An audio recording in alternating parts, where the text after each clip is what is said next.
wore a hole in the bottom of my shoe. Also, there's birds in this fern, so it's cool, I guess. Okay, so this master cylinder is kind of goofy. So normally on a master cylinder, you got a front piston and a rear piston, a front port and a rear port. This has two pistons, but it's got a front port and also a front port, a rear port. All right, check, check. Also a rear port. There's 4 freaking ports coming off this stupid thing, and basically the front port just goes straight to the brakes. Check, check. All right, okay. Okay. Evening, guys. Let me do the socials. God damn, this fucking cord. Let me do the socials, then we'll get started here. This car is old enough to where when it was new, you could option to have anti-lock brakes or not. Our car does not have anti-lock brakes, so we have the non-anti-lock brakes master cylinder. But if you got anti-lock brakes, you got this master cylinder that has 2 ports on it as God intended. So this is going to work a lot better for us. From what I can tell, it's just going to bolt right on. Yeah, it's fine.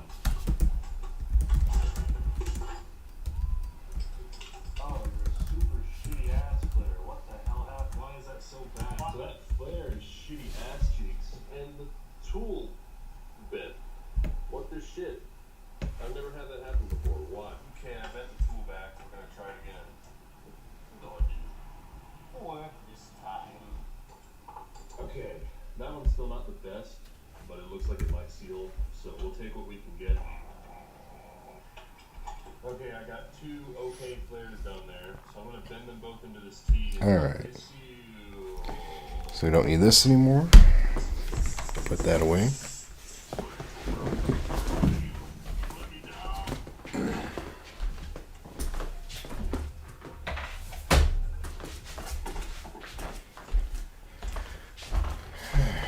And now that we've started streaming, it's time to completely fuck the setup up. Because I have now, previously it was just a phone, yeah, right here. You know, here's my little workstation.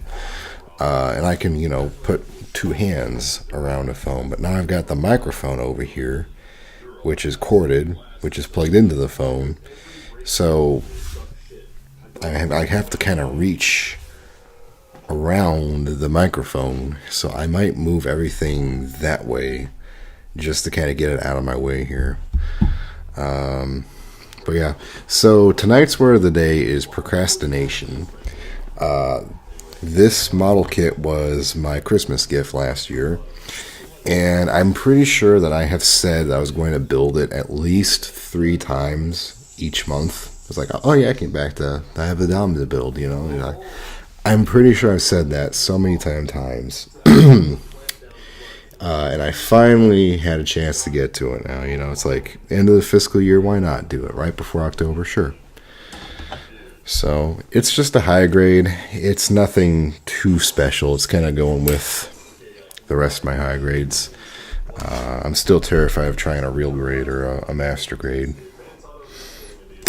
Though, getting a 1/100 scale sounds kind of fun. I like big robots.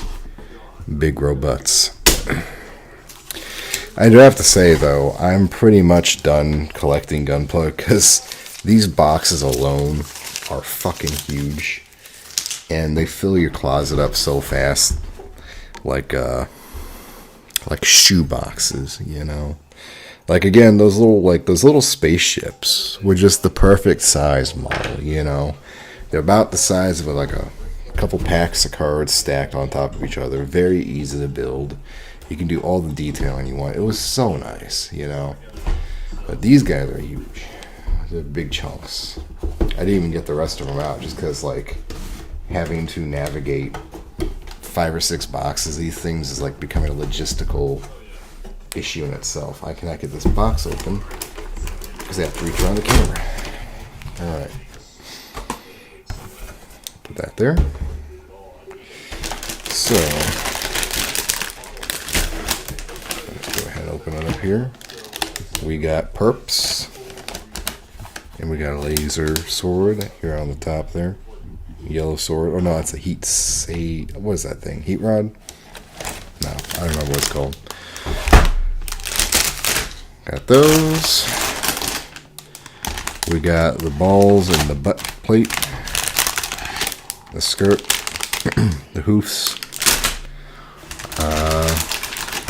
We got the flare jeans, boots with the flare. We got our instructions, and that's it.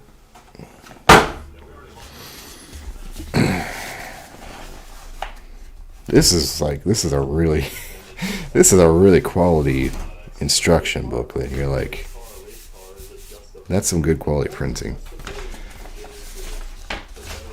Looks very nice, very cinematic. Looks like we've got a pretty sophisticated visor this time around.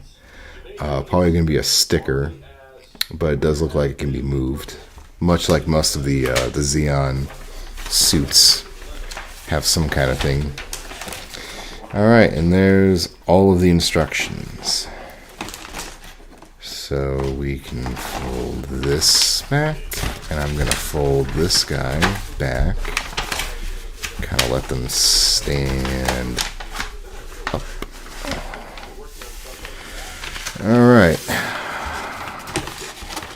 I hope you like potato chip ASMR, because you're about to listen to this shit for the next 5 minutes. Oh, actually, no, I might use it to just cut it open.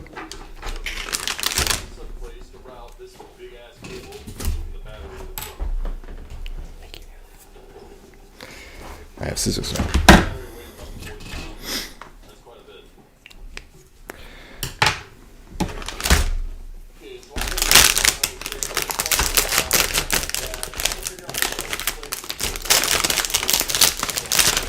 Here's those. I don't really think they need to hermetically seal all of the sprues. You know, like, for the $50, $60 kits, maybe, like, getting to the triple digits, sure, I can see the interest in a layer of protection in packaging, you know, but for the $20 kits, it's like, do you really need it? Are we really going to have dings and scratches? Like look at this shit's already fucked up a little bit here. You can move my hand. You see that? Right, these little nicks here on the pant leg. But do I care? No. It's a high grade. She'll live. She'll be fine.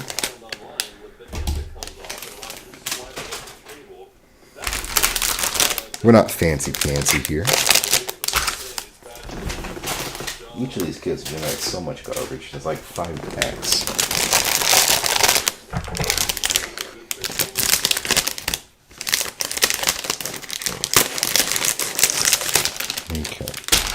And we're going to leave. I guess I need one bag to put the sprues in. So, okay. 1 bag is fine.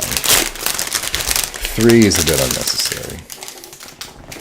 And I like how, speaking of cost effectiveness, I don't know if you saw that. Here's the eyeballs that we kind of desperately need. The eyeball stickers, which is kind of wedged between a couple.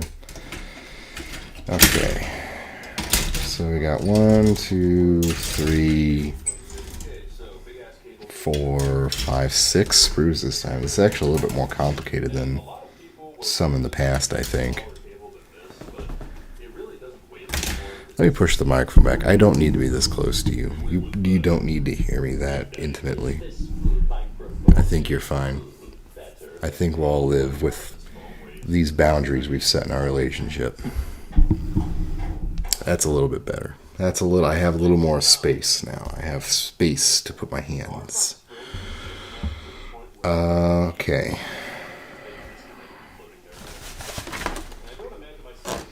The time-long dilemma of, can the camera see everything and can I see everything? So we're starting up here on E13 PCD and PCC and B14. So let's find that E13 piece first.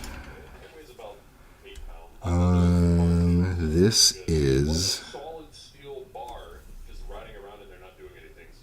E. Okay, I was gonna say, oh god, it's in kanji, but no, it's actually E. So this is E13. So this is the breastplate of the Dom. First snips.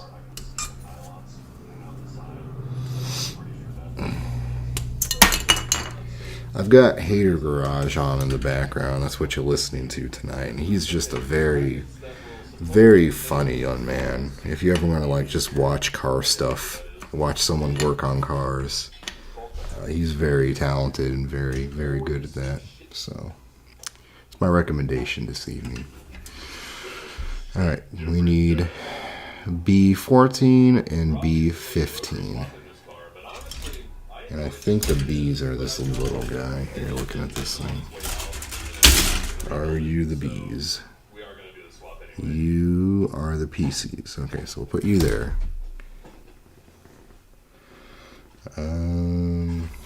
Who's the B's? You're not the B's, you're the E's.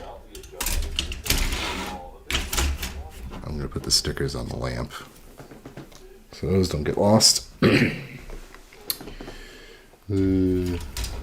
you the B's? No, you're the C's.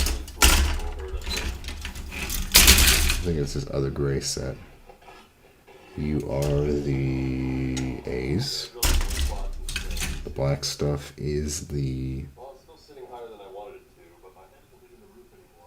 D's. Okay, so yeah, this is it. The B's.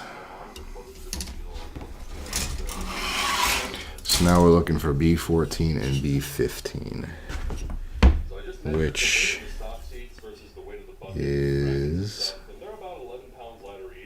these two right here in the middle. B14, B15. Probably stand to pull the camera back. A schmoof.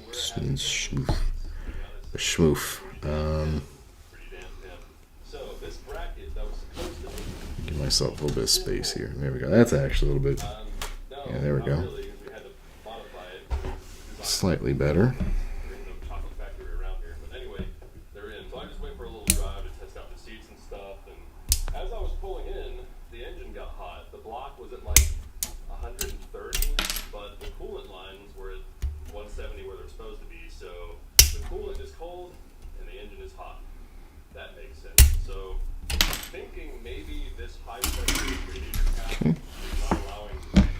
So we got 14, 15 right here.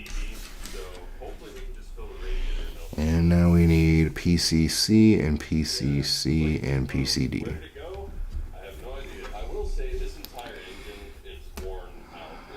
Alright, so here are two C's.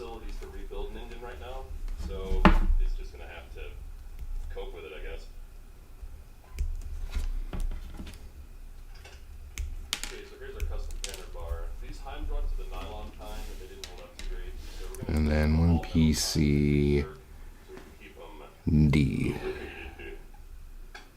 PCD, PCD, D, D, D, D, D, right here.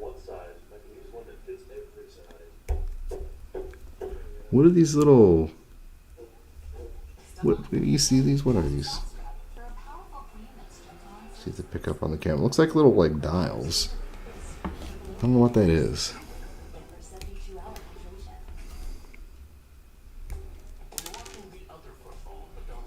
Oops, I'll need one.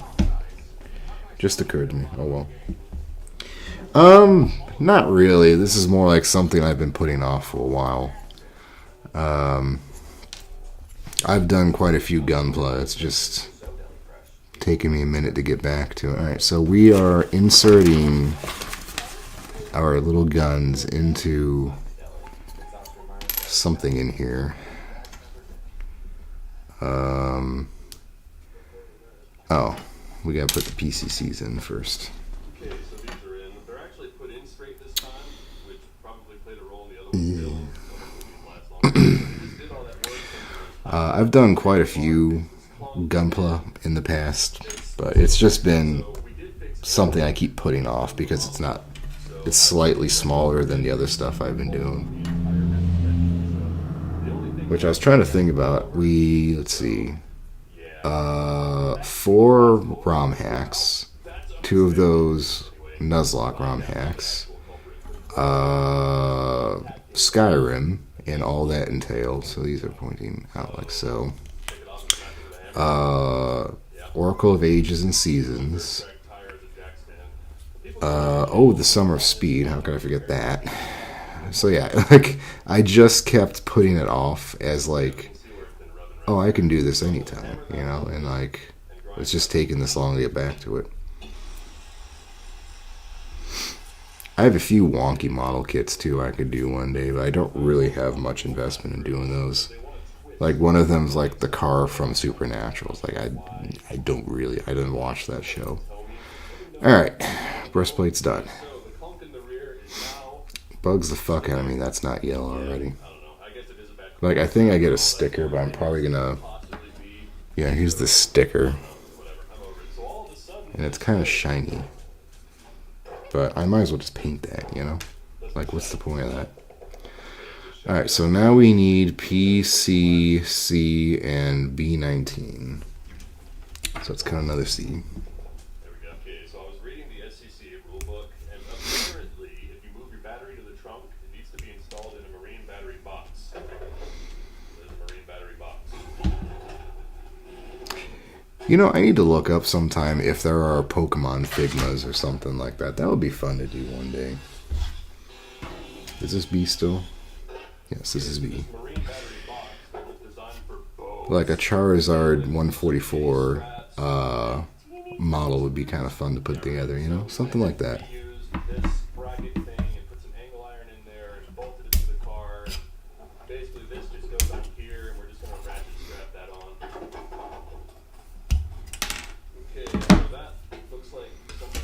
Gunpla today, the lawnmower tomorrow. Alright, so this goes up, and we need to line it up. Rules like that are typically written in blood. Some shit went down somewhere at some point for them to make that a rule. So there we go. Okay, I'm not. That doesn't feel confident. Like, what's keeping this in? Huh? I guess it's staying. Alright, now we need E12, which is the other half of the breastplate, which is now just the torso.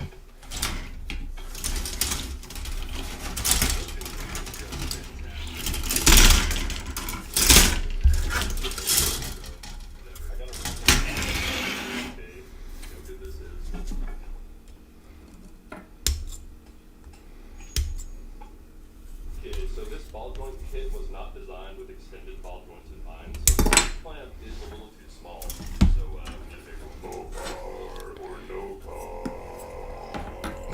What the fuck is he doing? Lock still works. Things are looking good. Is this one of those things that has like a right way to go in? I don't think it does. I think it's okay. I think we just shove it in. Just shove it on there. Ooh. Oh, I was correct. I was right. It does not want to behave. It's a no-no square. Hold on. I'm really hoping I don't have to take this piece off ever again because this is a bitch. This little C thing does not want to stay in the fucking housing.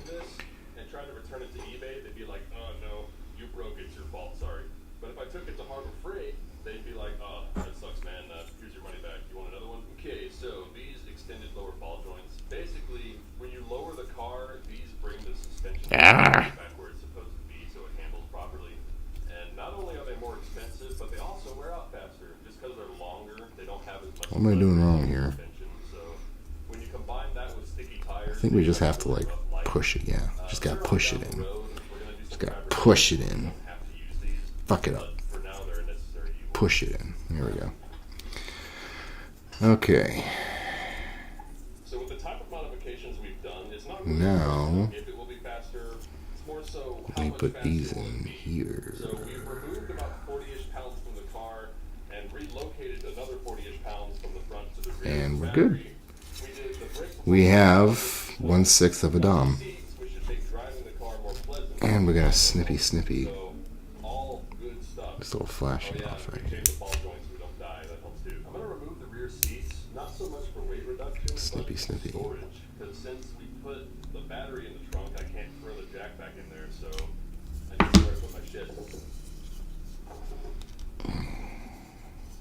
Okay. Now we need D3 and D4, which are, I think, black pieces, right? Yeah,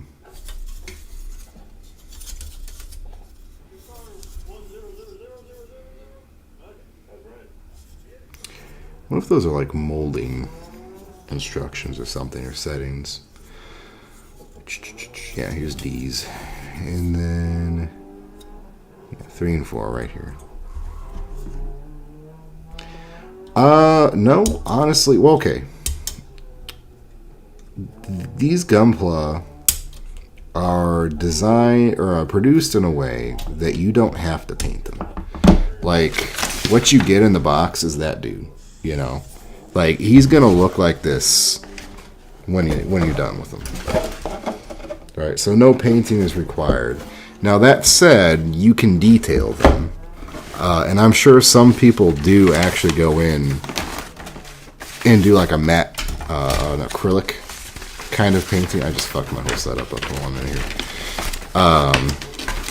But usually people will just put on a, they'll get a, fuck, I'm forgetting everything.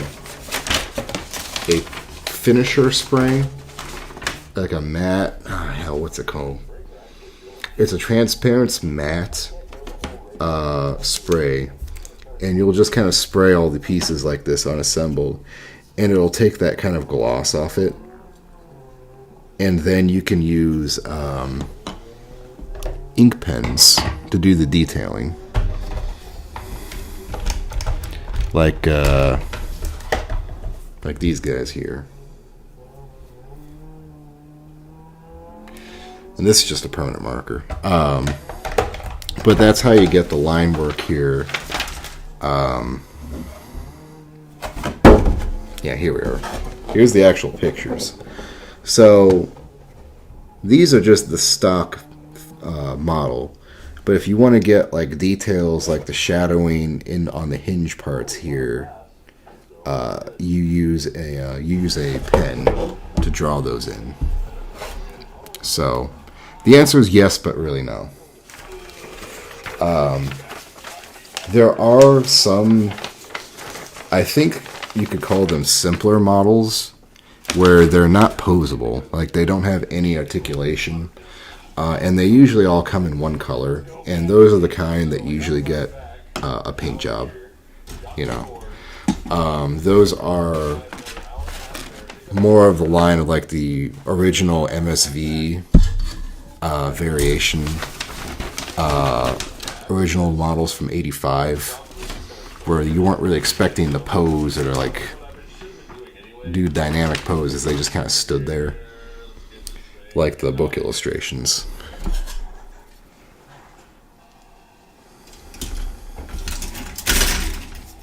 But we can. There's plenty of people, like, if you've ever gone on my Twitter on like off days and seen like 28,000 fucking pictures I've retweeted from Japan, like, there are some wonderful hobbyists out there who do paint their models and give them their own color schemes. Some guys are amazing, where they will take the model and paint it exactly like this, and then just put it in front of the picture, and you can't really tell the difference, like whether or not it's a 2D or 3D thing you're looking at. Like, they'll incorporate the sheen on the metal here and the shadowing exactly, pinpoint it, you know. And then there's other guys who will do more realistic camouflage schemes or weathering or battle damage, you know. Like, there's all kinds of stuff you can do with these. Alright, what am I doing? Is there anything that goes in between these?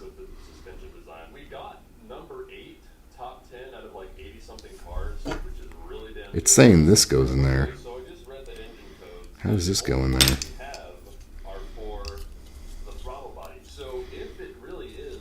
It snaps up? then we should be okay. Oh, that's Start weird. up again. Oh, that's so weird. It's like... Oh, fuck. What?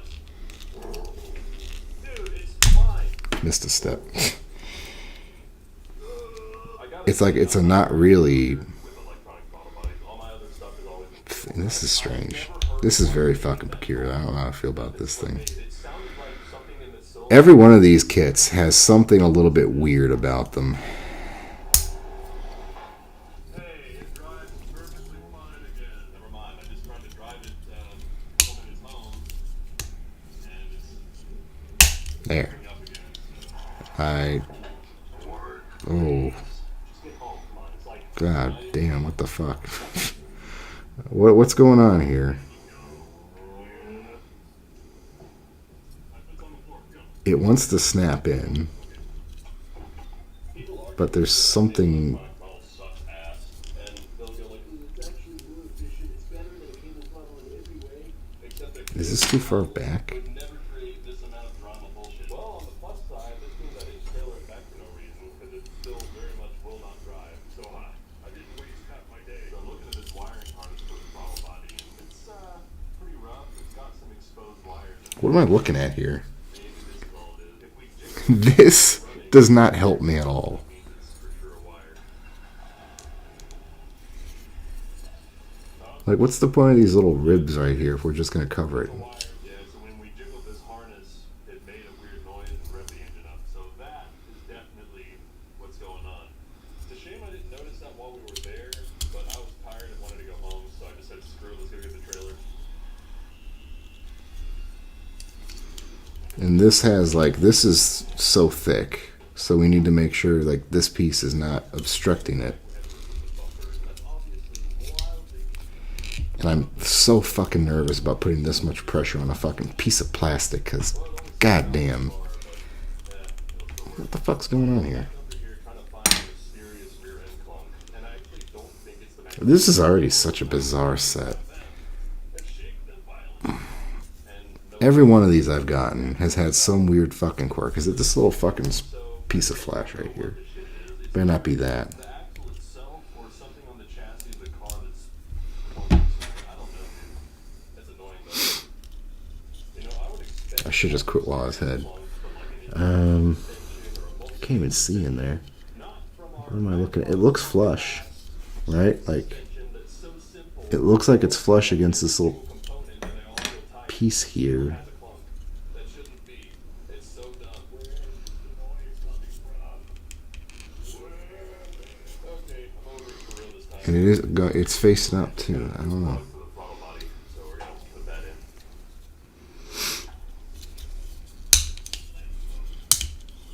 Okay. It's a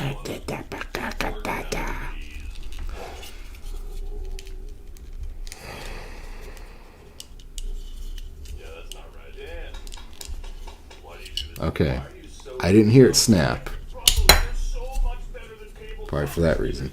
all kinds of I benefits. was gonna say I didn't hear it snap, but it's not moving anymore, so I'm gonna call that quits. Sensor in range but lower than expected. Throttle position sensor A inconsistent with map sensor. Throttle position sensor. Sure, yeah. Well, we're inside of the throttle body right now. So This is fucked, man. the position sensor or something. So I've got the throttle position sensor hooked up to the multimeter, and it definitely seems to not be working. It's just kind of throwing up random numbers. And another downside of stupid electric throttles is you can't just replace the position sensor when it goes bad. You have to replace the whole damn thing. So instead of costing $20, it costs $120. Nice. It's also glued in there, so we can't easily clean it without destroying it. Okay, I did actually Ew. manage to break it That didn't apart. sound good. It looks pretty dirty, so I'm just gonna clean it and see if that fixes it. Okay, so I cleaned the sensor. This is like- loaded it back together, and now There we go. Now she's it's in. working. So I'm gonna stick this shit back together and see if it works. I just Piece of shit. stick it All right. back on. Now we're here on step 4, so we need B21. Okay, we got a brand new OEM made in Japan Hitachi throttle body. I hope that fixes it. B21, and then B20, and then where's this PCF going? So as with anything in life, there's balance to be had. Carburetors, too barbaric. Electronic throttles, too techno, too complicated. But cable throttles with Okay, it's saying that we can do two. perfect amount of technology. This is where we should So like one is the Dom, one's the Rick Dom. Like we want space thrusters or little thrusters. Like shit, man. the seats feel better, the balance of the car is better with the weight. What's the difference here? Just all around successful. I think we're just gonna go with this because it's one piece. Haven't found, it's bugging the shit out of me. So But if I had a shop, I probably could have found it by now. But just laying in the grass. PCF goes in there, It is a coilover. I don't know. I want to upgrade them anyway. And obviously, we're not done. and then where does this go? I want to get upgraded coilover. Let's just get the pieces out, I guess. Lower it more. I also think it'd be fun. Here's an F. Have a two-door Sentra. So at some point, we'll do all that anyway. Subscribe. Hey, open-faced sandwiches and avocado toast of the world. Are you seeing this? This is a Smucker's and Jif PB&J, the OG sandwich of all sandwiches, and it wants you to know that yes. And now we need B21. PB&J BOTs. Whether you're a professional or just getting hands-on with your home projects, Harbor Freight offers quality hand tools built to last. So that's the space ones, I think. Guarantee. And the best part, And we need the non-space ones. from wrenches to pliers to ratchets and sockets, whatever you need, we've got it. Whatever you do, So I do like the space ones. I think they're pretty cool. your hand tools destination.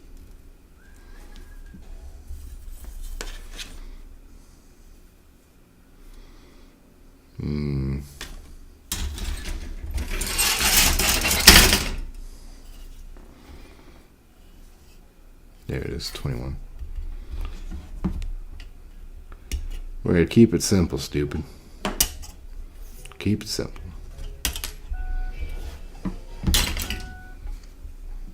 Okay, so our truck. Alright, now this goes somewhere. We're gonna make some upgrades. We're gonna make Where does this go? Oh, it goes like right in here. starting with And boy, is that a great place to have a little bit of flash right there with the sprue connected right where it needs to connect in. I like to stick, judging by Alright, super melted rubber cap.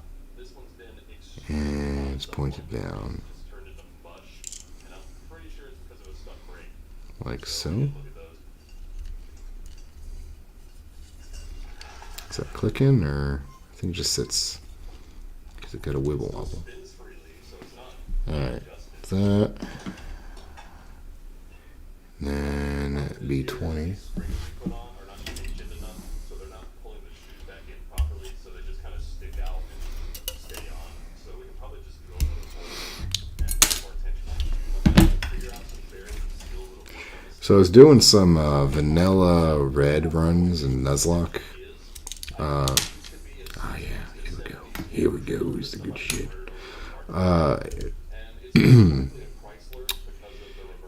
Just on my own time today, and I never realized how kind of dumb Viridian Forest really is.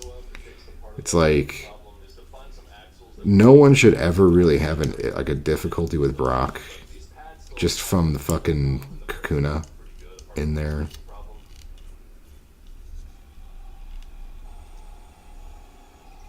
It's like hypothetically, the Weedles the trainers have could poison you guys, and that could be an issue.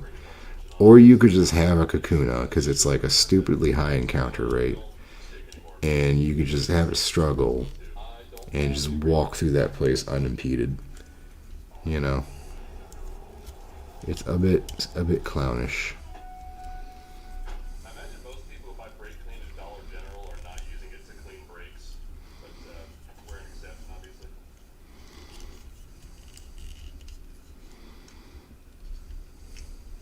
So I cleaned up the bearing and actually Kind of looks like a Muppet, doesn't it? and the rear one also feels smooth. So No, nothing wants to sit in the right way. where it's been hit with a hammer, something like that. It says it goes this way. This does not help me. Found the source of the heat issue it was having. So this is the washer that holds the bearing in, and it was being machined There's this little square pegs here. I think it's not supposed to actually move. I think it's just supposed to sit. Like it looks like the picture wants it to sit down, right? Angled down. But the problem is that's not down, you know. And we flip it over to point it down, and it gets weird, you know. Okay.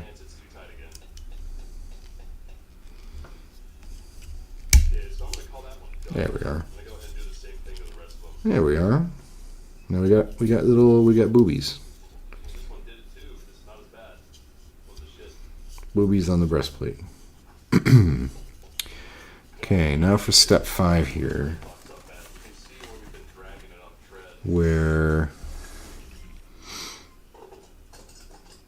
B12 and B16.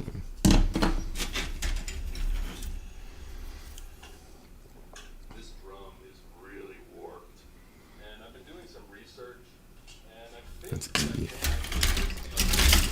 This is B. So we have B16.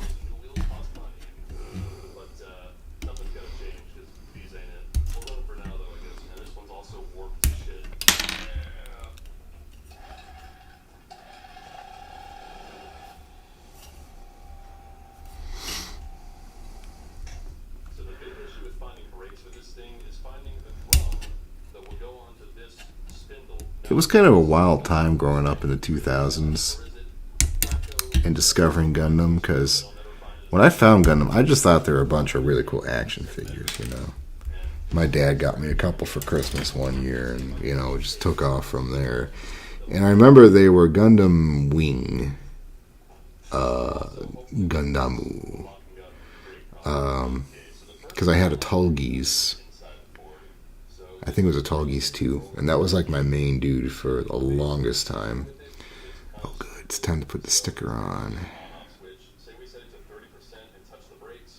And it looks like this is our only opportunity to do this. Let's go ahead and do that now, I guess.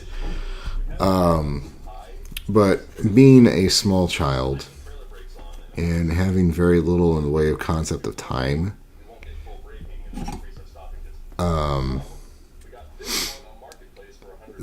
I remember the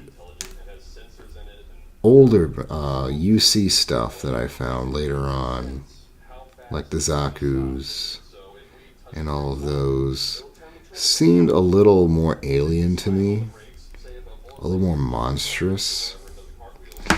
And I didn't have a Rick Dom or a Dom action figure, but I had little miniatures. So I had like a little landing ship or some kind of, it was like a Gunpla or something. And it came with these little tiny miniature guys. And I think it was the, what are those guys called? The Black Meteors? I think that looks alright, right? Anyway, the set of 3 Dom pilots that fights Amuro. And a few other things. And it always struck me how very, like, monstrous. That's kind of how I felt about them. Like, it was a weird juxtaposition of these things are colored purple. And, you know, in a kid's mind, purple is a girl's color, right? This shade purple. It's like, oh, they must be like girl monsters or something weird, you know. I didn't really... The concept was beside me that these were even robots, you know. It was a strange time. It probably didn't help I watched Visions of Escaflowne on cable on like the local highway, or what's it called, UFH. Like Fox Kids, for whatever reason, just had Visions of Escaflowne on, and that's not like the most kid-friendly mecha anime you ever want to introduce them to. You know, that definitely raised a lot more questions than it answered. Good show, though, honestly. if you ever wanted like, boy, how do you even describe it in Escaflowne? If you want a fantasy spiritualisms, how the fuck do you describe it in Escaflowne?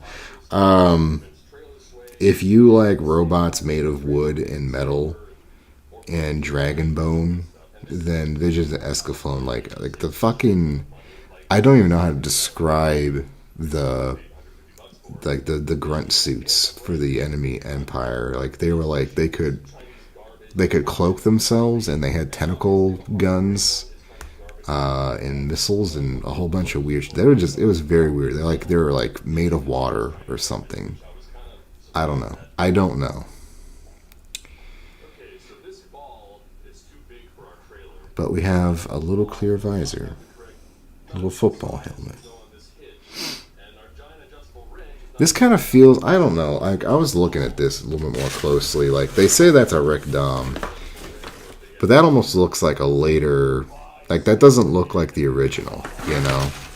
That seems like it's like an updated version of the Rick Dom to me. You know, not like it's a designated the Rick Dom, the MS-09, but it's like from a different series.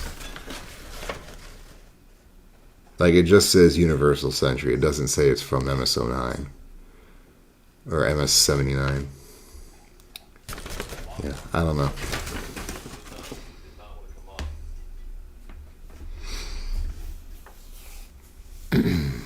Now we need D6. brackets need to go right here. And unfortunately, the battery D6. is going to screw us over because it won't allow What was the D's again?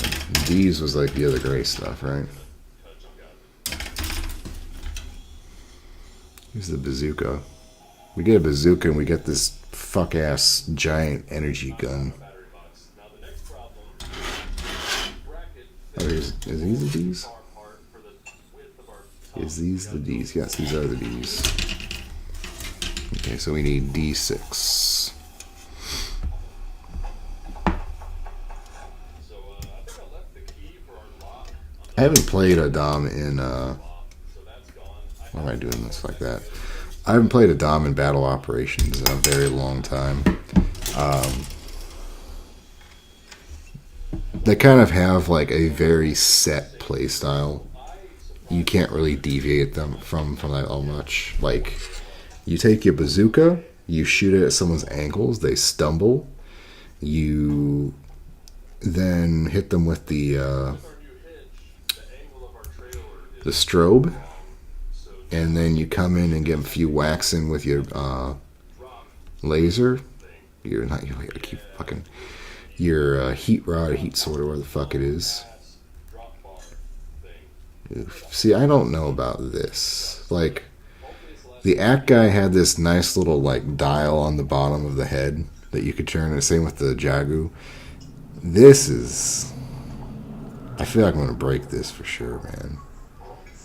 Like, I'm not gonna mess too much with this thing, die. Even though it's neat, even though it does actually have a little bit of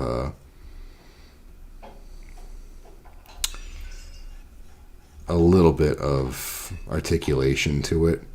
You can look up a little bit. You can look to the right and left. I'm probably not going to play with this all that much. I don't want to break it.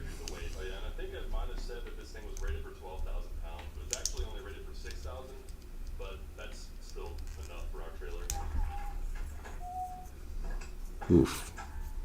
Oof, what the fuck? Oh, oh god, what the fuck? Okay, this tab has to be underneath this somehow. How the fuck? So I guess this piece has to go on last.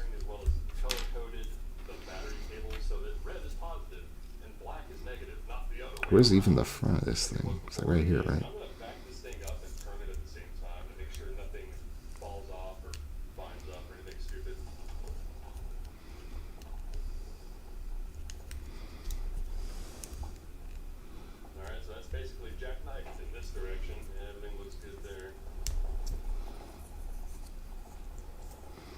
Yes, perfect. This way looks fine too.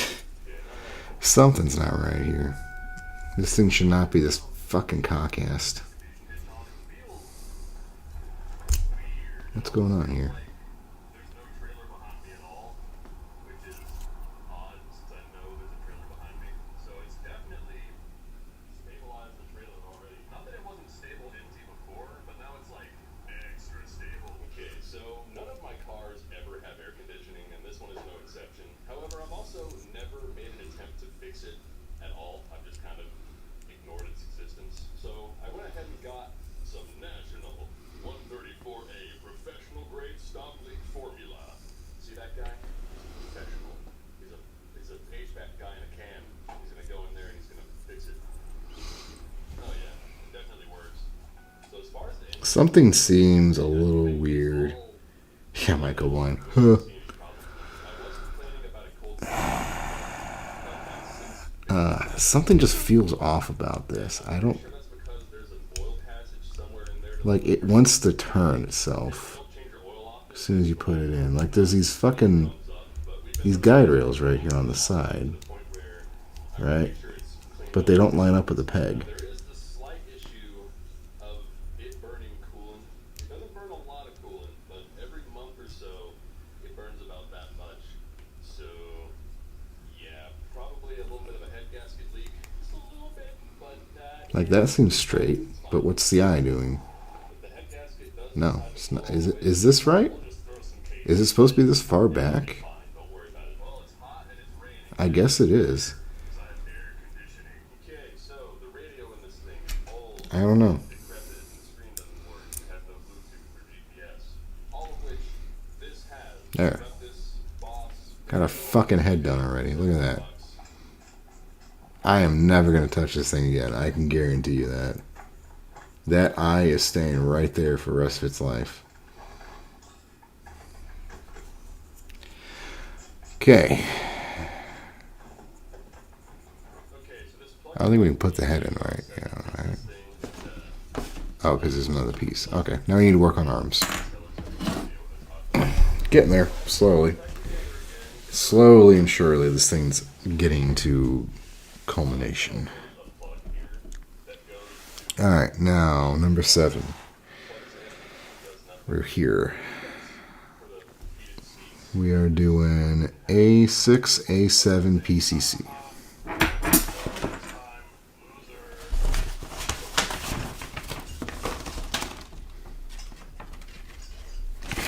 No. Fucking stay. well, I'm trying to remove this wheel, but it was so tight we broke our ratchet. So, yeah. We're running out of these really fast, these PCCs. I'm a little concerned I put something in the wrong place. It's the exact same, so we can break this one later too. And we also got a big ass. Don't you hate that? Like, you've got two kinds of screws, but you didn't realize it until, like, you're 80% through a fucking project and you realize you needed the other ones instead. Gorilla. So the reason we're down here is this park brake cable's been broken since we got this thing. And I got a new one forever ago, and I've been forgetting to install it over and over. So, yeah, we're gonna finally install that.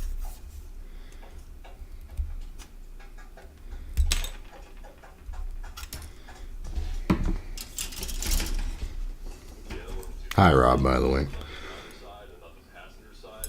Passenger side goes up and over the We're doing Gunpla tonight. we didn't have to deal with that. The old cable had this spring on it that would pull it toward the frame, but exactly where that spring was is where the shielding broke, so I'm just gonna leave it off. I don't see what it did, so yeah, I'm putting it back. So these Expeditions are basically underneath F-150s, except they have no bed and independent rear suspension. Apart from that, the frame is basically identical.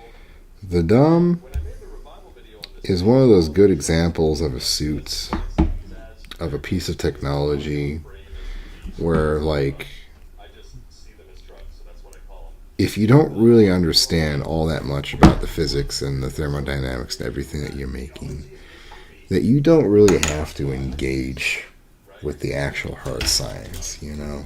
Like, it's not necessary. Like the Dom, for example, is incredibly armored. You know, it's incredibly well protected. A lot heavier than the Zaku. But it's also faster because it can float. It's got little hover jets on its feet. It's like, how on earth are these hover jets supposed to be propelling this much heavier machine faster than the other ones, you know?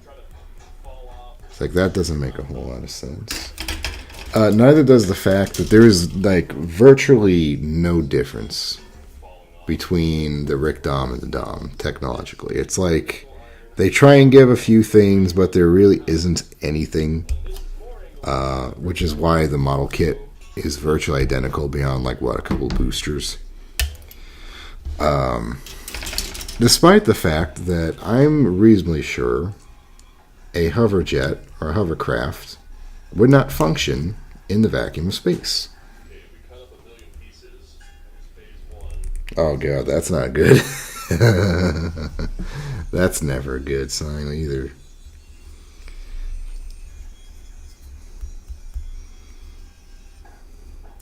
I actually have a car guy on in the background right now called Hater's Garage. I'd highly recommend looking him up. He's a very, very funny young man. And he does good work. Okay, now we're on here, so oof, A3, A4, PCD. Okay, so I was welding, and the nozzle clogged up like these stupid flux core welders do every 5 seconds. And so I was scraping it to try to, clean it up and start welding again. And as I was scraping it, I accidentally pulled the trigger. And in doing that, I jammed the welding wire through the thing. So this is broken now. Nice. So I'll have to either fix this welder or get a different welder. Just a fancy looking Fusion 5? It's Gillette's best shape. Hey, you Ultra Sharp blades last 50% longer. Hey, Joe, come feel my cheeks. Gillette lasts.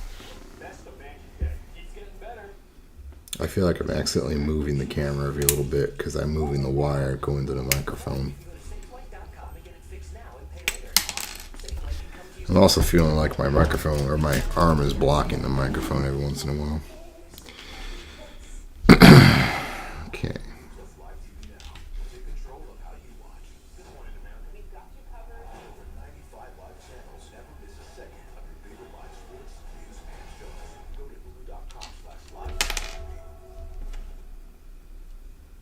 Out here, weekends are for eating out instead of going out. Where nothing smells better than smoked wings, seared steaks, and smashed burgers. Out here, it's grilling season, and we're ready for it. Tractor Supply, we're grilling out here. Alright, so I taped it back together with a screw alongside it to act as sort of a screw. Don't worry, I'm sure you only have to reassemble the entire engine just to figure out where that screw was. This done. No biggie.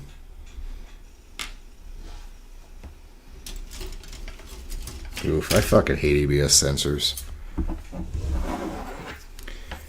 One piece of technology I've never seen actually function properly. It goes off when you don't need it to, and then decides to ignore when you're actually on any fucking slick surfaces. Has a little bit of a thing on the end, but I had a Buick LeSabre 97 that the ABS used to kick off over every little fucking puddle. It drove me nuts. gaps. The little Harbor Freight welder, the fix actually worked somehow, but now the cables and the handle are messed up. You have to hold it at a certain angle for it to work, and this thing sucks. We had to turn it up to full ass to get these things welded together. Yes. Yes, this setup is working terrifically. Okay, so after some aggressive Okay. Googling, I found out that this actually is standard. Does this matter which direction I... New brakes. However, unfortunately, nobody makes these kinds of drums. So I feel like it's going this way, right? set of wheels. I tried to find some on Marketplace, couldn't find any, so we had to get new ones, unfortunately. So we're gonna reuse our old Yeah. tires. We're gonna put those on the new wheels, except for this one that's spare because it's as old as 30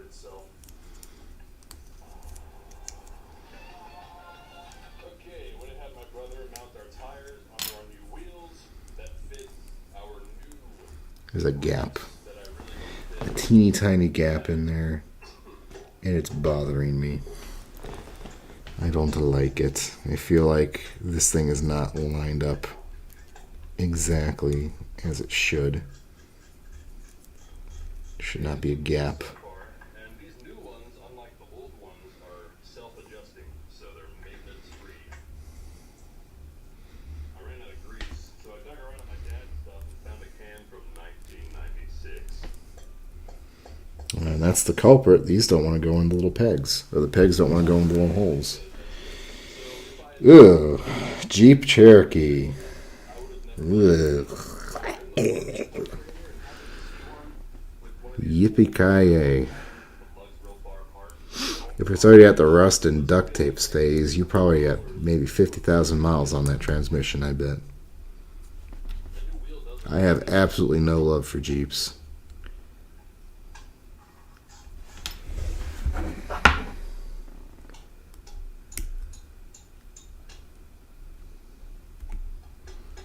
Oops. Oops. We'll pretend like that was intentional.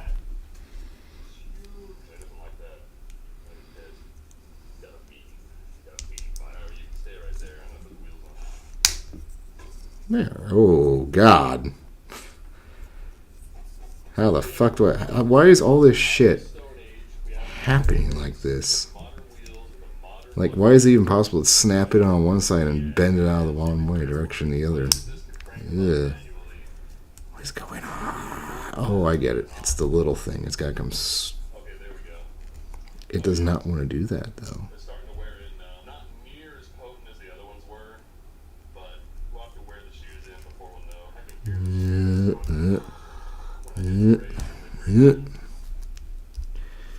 No, it does not want to go in fucking directly.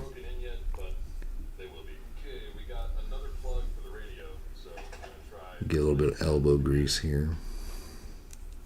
Okay, this one fits. Good. I was beginning to wonder. There's like 15 different radio plugs in these stupid things. It's like, do you have navigation with no sub or sub with no navigation? Or There. Flush. We have a forearm. Yeah. Alright, so I just soldered our plugs together and I had to add... And I missed a piece.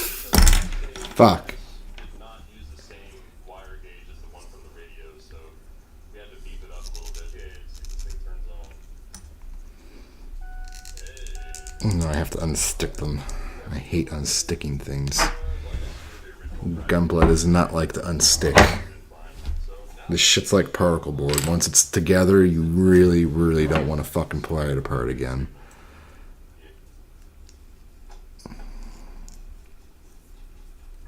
Okay, so I put our GPS antenna up here, the cable goes up and around through here, and the radio doesn't fit. Just gotta give it a little bit of a fucking... Big gap, so I'll have to buy it. Just a little incentive for separating again. I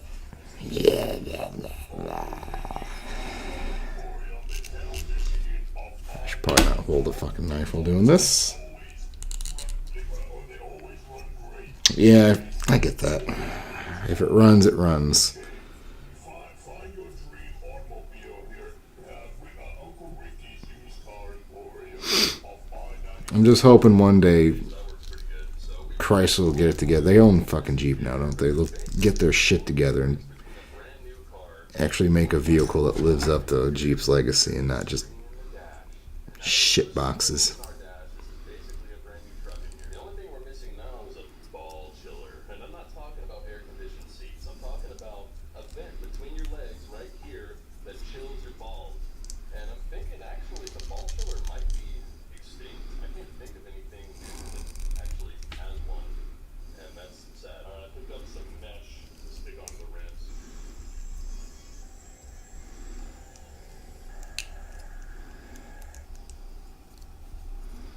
So I soldered some new trigger wire to our motor. Now we're getting anti-wiggling. Ooh, Clogging up over and over. it's a fuck alright. Drilled out, He's a little fuck alright. yeah,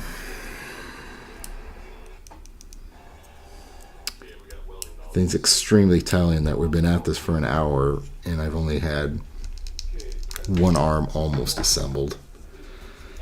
This might be quite the fucking project tonight. And there goes the arm.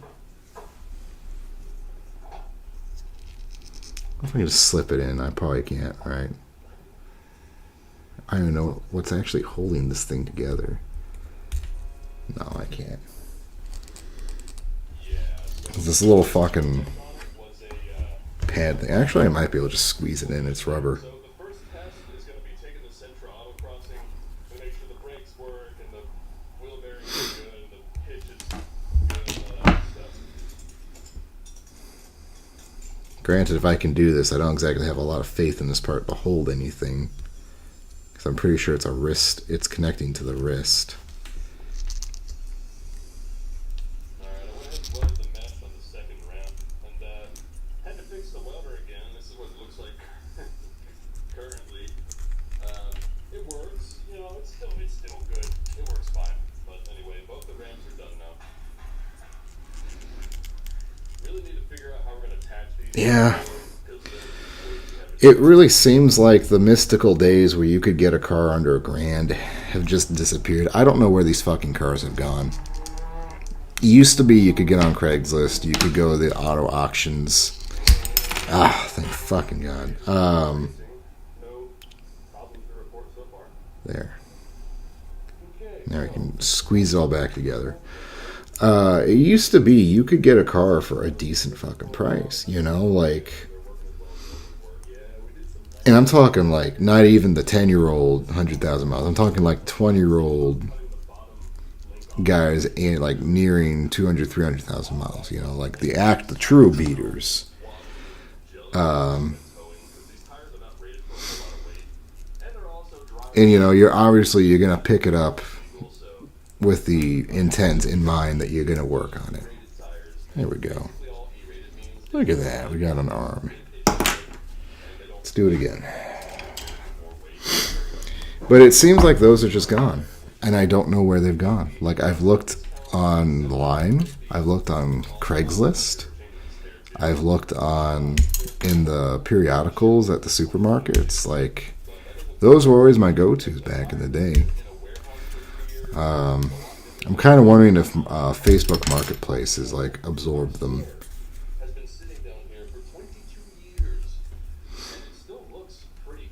I really don't want to have to like make a Facebook again after 10 years of not having one, just so I could look at what's available online. And if you keep them out of the sun, like say in a warehouse, they stay fresh for a hell of a lot longer. And even better, if you can keep them out of atmosphere, like if you wrap them in like a trash bag or something, kind of like you would a loaf of bread. You know, you leave the bread out, it gets all hard and. Oh man, see that's the good shit though. A Saturn Aura, that's fine. Okay, so these fenders, as cool as they look, I want them gone because when we pull cars on them, the door hits them. And Like I understand completely having a seasonal vehicle. You know, something's just a little more disposable, takes the rust, eats the rust. You know, and then once it's thawed out in spring, you bust out your good car and you've got a nice, clean automobile that you don't have to worry about rust in the undercarriage or salt in the undercarriage or water damage or snow tires or any shit like that. Yeah, I get it. Oh yeah, I know. I used to live near Chicago, so I remember well the lake effect weather. You guys get the stuff from Canada, though. You get the Arctic stuff. Let's see, we need PCD, B17, and J. a while back, we did a toe adjustment on this thing with just some jack stands and some baling wire, like I always do. And they did a pre-alignment check on it, and look at the toe. It's absolutely perfect. So if there's any doubt. In defense of Minnesota, though, nobody lives up there thinking they're living in, like, California, right? You know what you're getting into up that far. All wasted their money. Oh yeah, and one day I woke up and saw a bird sitting on our. Not only had he dumped his entire ass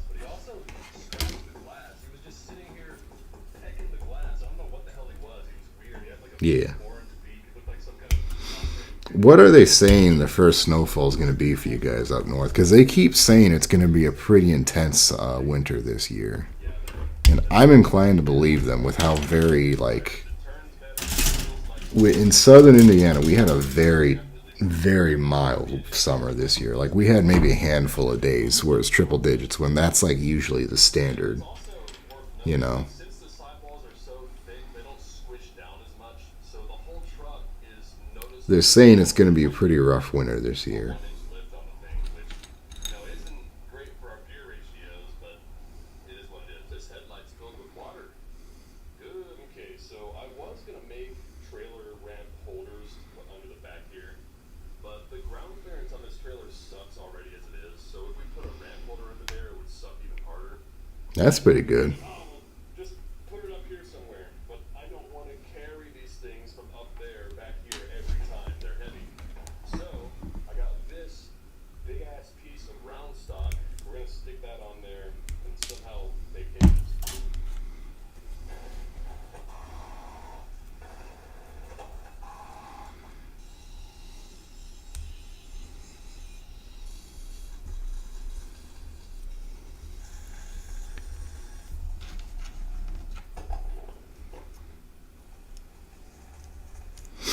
I tell you what, I really miss, I miss the weird kind of off-brand American brands that GM used to have back in the 2000s. Like, I miss Mercury. I loved Mercury shit. I loved the Grand Marquis. I loved the Mountaineer. I love the weird shit they like to do with that. I miss Pontiac. Start hitting on this stupid tube. So I guess the solution is remove the stupid tube. What are we missing? Oh yeah, this piece goes together. Okay.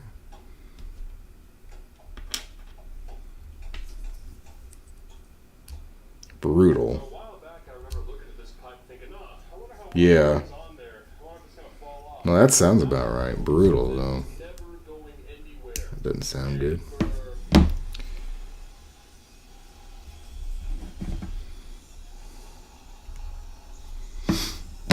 We had decent snowfall. We even had snow down here for a little bit. We had that. I'm sure you remember the giant ice storm we had. That probably did the most damage I've seen to anything for quite some time.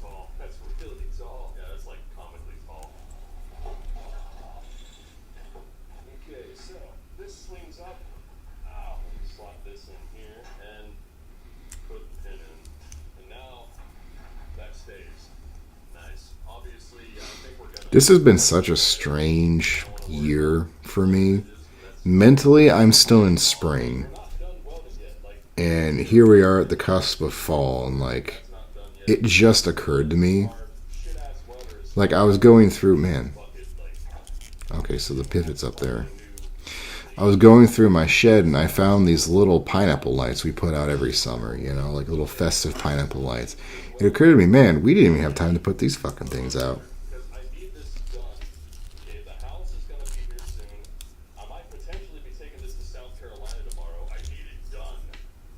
Boy, this is weird. I can't figure out what part wants to fucking move on these arms.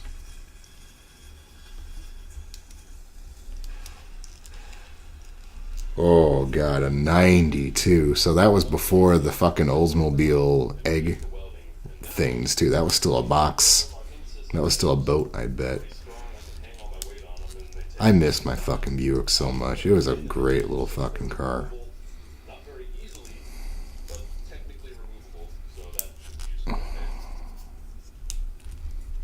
But the transmission went out on it after 200,000 miles, so at that point it still costs about as much between putting in a new transmission and just getting a different car. So I got a Volvo. I got a 98 Volvo S70. And it had that weird 5-cylinder turbo engine that took premium. That was a very expensive vehicle to fill up, giving it the good stuff. But that engine was nice.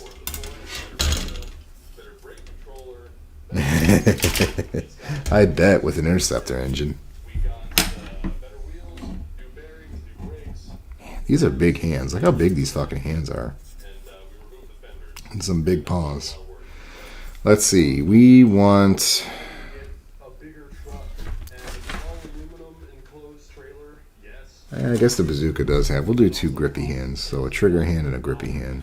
But the goal here was to just make this setup as good as it can Though possibly. I think we can just And I think we've done a pretty good job. make all of them, maybe? Engine.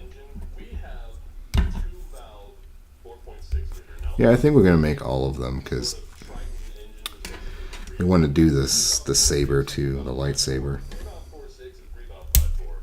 And of those 4 engines, the 2-valve 4.6 is what we have. I forgot about recliner seats. Now the downside to it is it's also the least powerful. My grandpap had a Plymouth something. Fuck. It was a big old black box of a car. One of those ones with the carpet interior on the like the roof that would like start sagging down, and I can still smell that fucking car to this day. And I probably haven't like. The experiment series and because I was probably like 5. they tend to be loud. Oh shit. Making something loud just for the sake of being loud Yeah, I was probably 5 years old last time I saw that car. can go and winch cars on manually just as a backup. The only thing I didn't have time for And then you got the Buick, and the Buick always kind of smelled like still going to ham sandwiches to me, and I didn't really. Was not a good smell. Kid, when you cross smooth, creamy, and hilarious. The Plymouth always had like a sweet scent. I can't really. Almost like an airplane. Like shit. Like if you used to fly on flights in the 90s, it was kind of the same smell that the seats at that time had. I think that's kind of what I. That's kind of the closest thing I can come to thinking it. have issues in life. The current issue I'm having is it's a little bit chilly outside. And I have also no shop.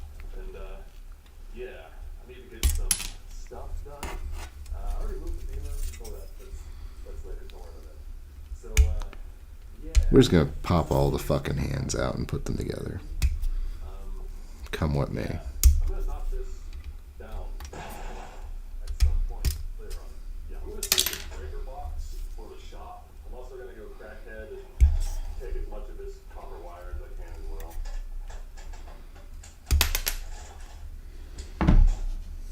Just have these stupid square screws. I have to bring this Okay, so repair 2000 Mustang. Oh, Yeah, no, I feel that.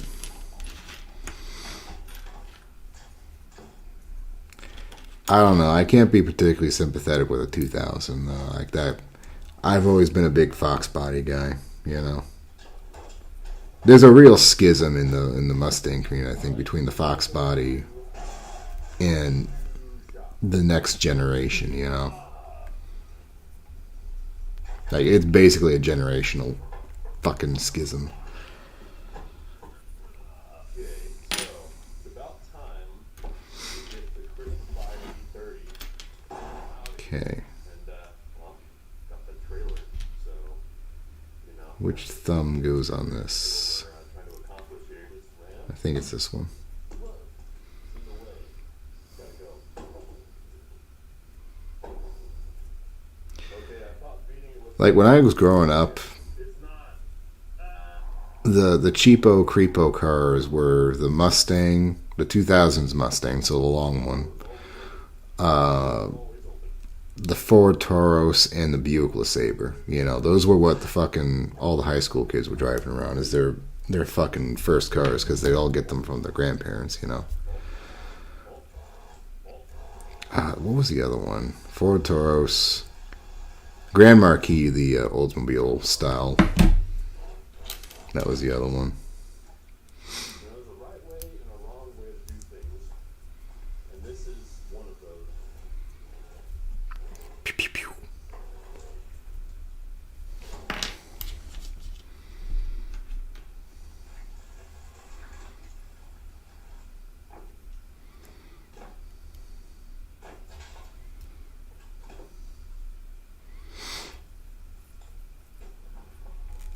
I'm gonna ask this, probably knowing the question, but do you intend to ever go back and get another Mustang of that era, or are you good on that? Some people were saying, "Oh, fix it, build a rat rod." Dude, the frame is bananas. Oh yeah. The car is like nothing straight. The railroad Back in the day where they gave you a engine compartment with ambition, don't know how with the car got hot enough to bend like a vision. but the railroad ties didn't burn. Don't even get me started on fucking Fords now. We have a plan here. I can't even change my fucking rear headlight lamps without taking the bumper off. Is there anything to hook to even? Not really. Let's just hook it right here. See, my little dream boat is a Fiat 500.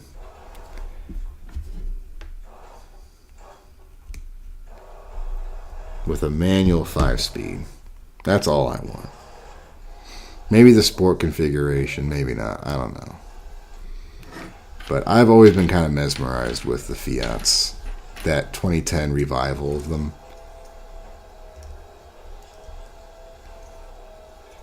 I came real close to actually going off and buying one. Like, I went to a dealer and just kind of looked around the lot, and then that turned into a Chrysler dealership.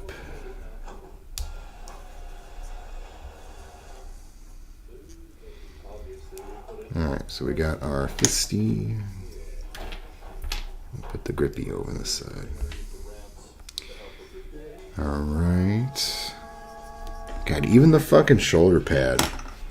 Look right here, this fucking shoulder pad's a 2-piece. Like, what the fuck? D3 and A31. Just can't have shit around here.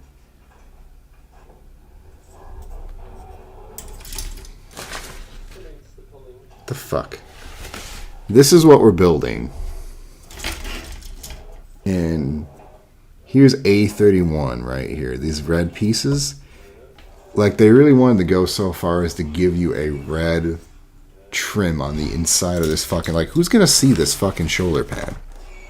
Who's gonna take my Dom, flip it around, and say, oh yeah, look at that. The shoulder pad's red. Like, was this really necessary?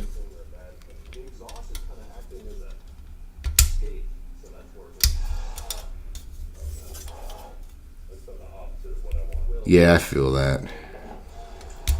A lot of obnoxious people have them, you know, like, there's that contingent, that exact year, too, that era of, there's the Chevy Impala people, there's the Ford Mustang people, and then there's the Mitsubishi, oh shit, is it the G30? You know what I'm talking about? The little fucking sports car one. And then you've got the fucking Shriners who still to this day insist on fucking boogling around in a goddamn Mazda Miata.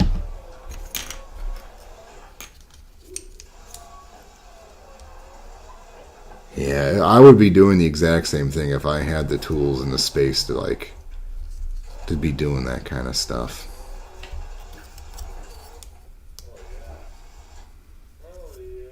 Like, a Geo Tracker is on my bucket list. It's on my hit list. Was it a good little truck thing, utility vehicle? No. Not at all.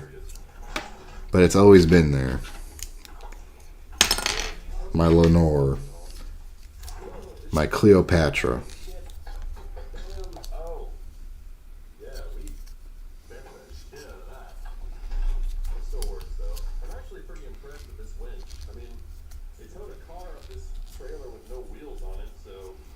It's gotta be a Geo, not a Chevy, a fucking Geo Tracker. Eclipse, yeah, that's it. The fucking Eclipse people. Obnoxious to such a degree because they feel like they prance around like they've got a fucking Ferrari, and they've got like they have a barely functioning fucking gasser with a primer fucking paint on them still. Oh, that's the wrong arm.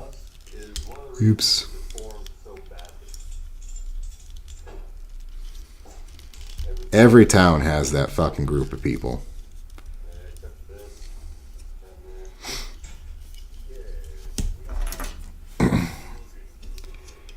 They have designated times to occupy the AutoZone parking lot before the truck people come in and have to take the space. Oh, God. Something just kind of did not enjoy that. Look at that. We got half a robot done. Mazel tov.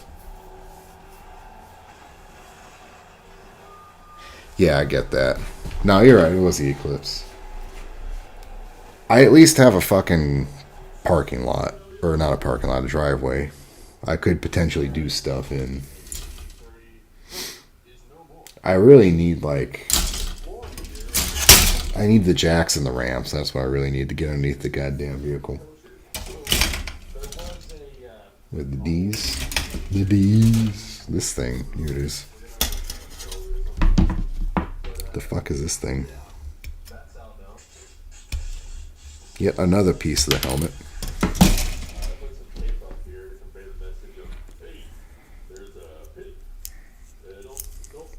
I kind of feel like the Dom's helmet, very reminiscent of like a football helmet, you know?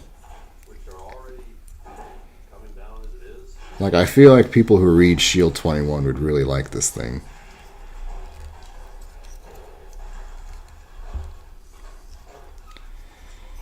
God, look at the fat rolls. It looks like it's got a double chin. And the fucking weird thing is that this is a high mobility goof. Functionally. That's what, like... How the fuck am I supposed to get this in here? It's so wide. I'm gonna have to, like, thread it in. Supposedly, the Dom came to be from an experimental high mobility goof type, which was already fucking fast for a ground suit. And then they were testing out the hovercraft, or the hover bits. There we go. God, that was not fun either. I don't want to take that head off. I don't want to take this head off. I don't ever want to fucking take this head off. Yeah, the Trailblazer, man. I feel like the fucking Trailblazer was what the Bronco was supposed to be if they just made more Broncos, you know?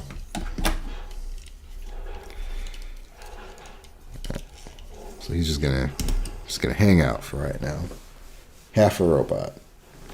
My best friend drove a Trailblazer for years before he got himself a... What the fuck did he get? I think he got a Honda Civic.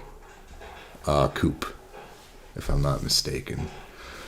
But yeah, he had a Trailblazer for a long time. And they, you know what? For like what they were, they fucking worked. You know, I'm not going to fucking knock a Trailblazer. They functioned. They did a lot of things that people needed them to do.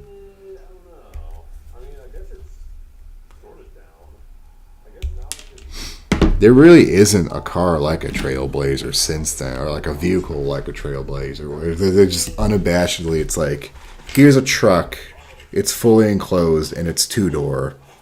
Best of luck. Goodbye, you know? Like, once the crossover era hit, that kind of body style really just disappeared. Sucks, because, you know, there's a fucking point to it all. Alright, we got the big old clompy hoofs now. The real, this is what people buy the fucking Dom for, you know? They come for the mono eye and the big beefy breasts, but they stay for the feet.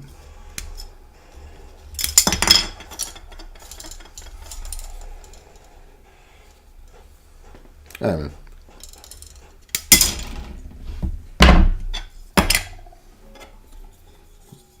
big old goat hooves.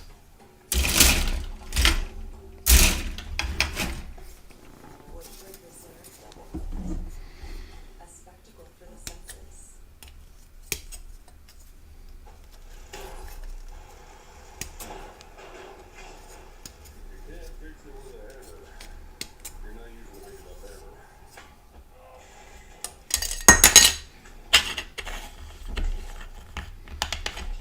We're kind of hitting that sweet spot. Every Gunpla build, you have like the tentative hiccups where something doesn't go together quite right, and you kind of sit there and you gotta fiddle it, or you forget a piece, and you gotta take something apart, you know. And then you start kind of clicking things together, and like shit just starts flowing, and the whole rest of the build just goes so much quicker, you know. One of these days I'll try a master grade. One of these days. Oh, there's 2 different sets. Okay. Okay, so, yeah, listen. The wiki can get fucked, as far as I'm concerned. Look it. They even give you rocket boosters for the Rick Dom, hovercraft for the regular Dom. You really want to tell me that there is like enough things you can just swap out on these motherfuckers that they're virtually interchangeable? No, my ass. My ass could, like, the Dom go back into space. Or the fucking Rick Dom. Rick Dom couldn't float if it doesn't have the hovercraft, like the hover jets. Instead, you just got fucking 95-ton fucking feet clomping around.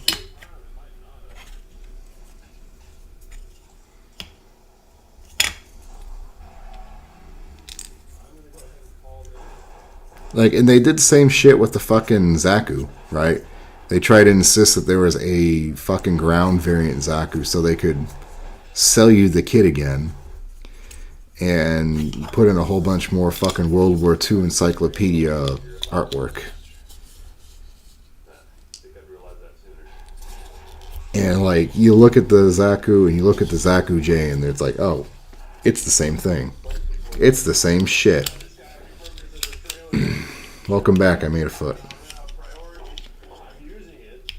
But for some reason, they never even tried to do like a fucking space goof.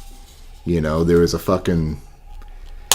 the air combat goofs where they could just, like, we decided that 40-ton fucking robots could fly now. That shit never made any sense to me, that it was the fucking goof that did that shit. Like, goddamn 8th MS team. Never stopping to just completely fuck up any source of continuity in the goddamn series. Like,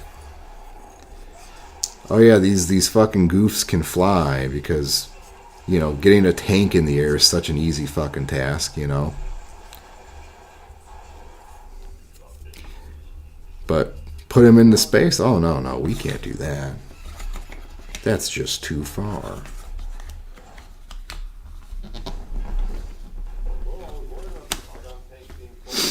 Get some elbow grease in here.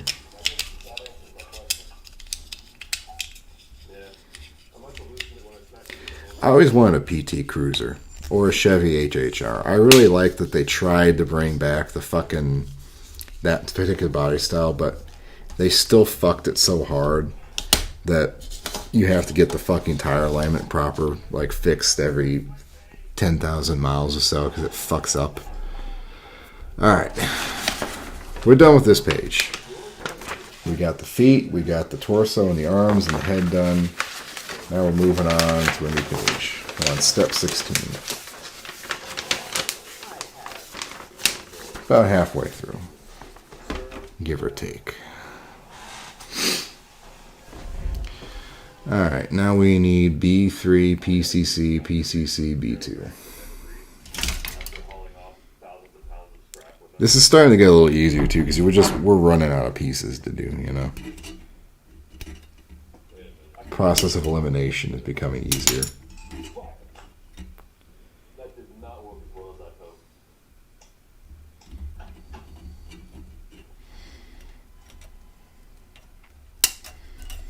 One of the downsides of having a closed-in SUV versus a pickup. Problem is, there's gonna be so many fucking spare parts because this is supposed to be like a dual model. Smaller stuff that will not stay in the trailer and just kind of roll out. So, yeah. I'm gonna have a bazooka. I'm gonna have spare thrusters. I've got spare feet pads.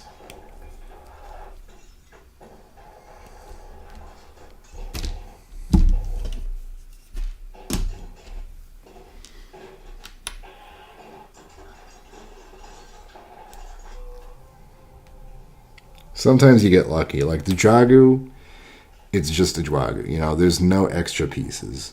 The Act guy, there's a whole bunch of extra shit in there, you know. The Zaku, of course, had a whole bunch of shit too, because it's the fucking Zaku. You know, it's kind of what you signed up for, to have a whole bunch of fucking extra bazookas and machine guns and cannons and missile pods and all that kind of doohickey nonsense. It's a very doohickey ass fucking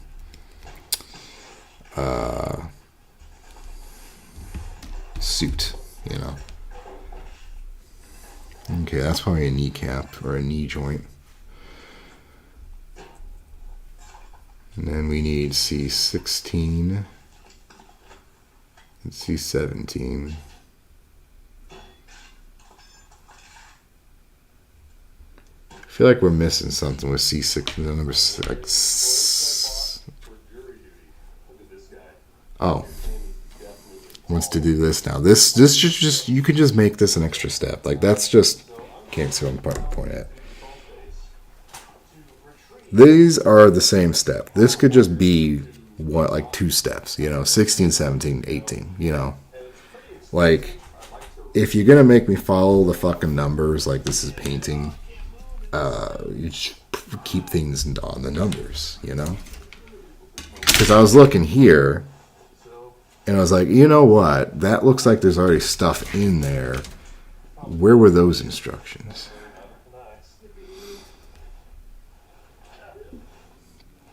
So we need a C9 and C10, which are right here. And by basically, I mean that's exactly what I did. I'll get over there and go around. The best part about this is when the new house is put in. Ow! I've got to go back under here and put it back again. So yeah, I just stuck my hand in a shitload of mud. We really should have had a sub pump in here, but we did not. For reasons I don't know. It's really dark up here.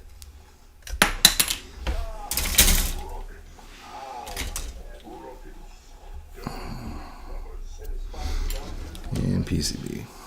There's enough testosterone in my blood to kill a horse. I can't guarantee your survival. Okay. That's good out now. Fix these out there. I think I'm gonna do that. Now that I've done that, I will need. This is going swimmingly. Holy shit, it's hot down here. How is that possible? So hopefully I can just pull the rest of this out. Yes. Yes. Yes. And then the peg goes up.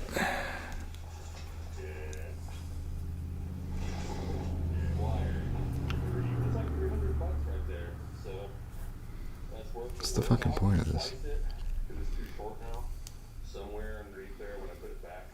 I can't wait to have to take this whole fucking thing apart because I put the joint in the wrong way. That I no longer had my phone on me. So I'm returning to the pit to retrace my steps, or my crawling, I guess, and find my silicone. It seems alright, I guess. I don't know. I don't know. I just work here. I wish I had someone to call it. I don't. I literally cannot see shit. Hey.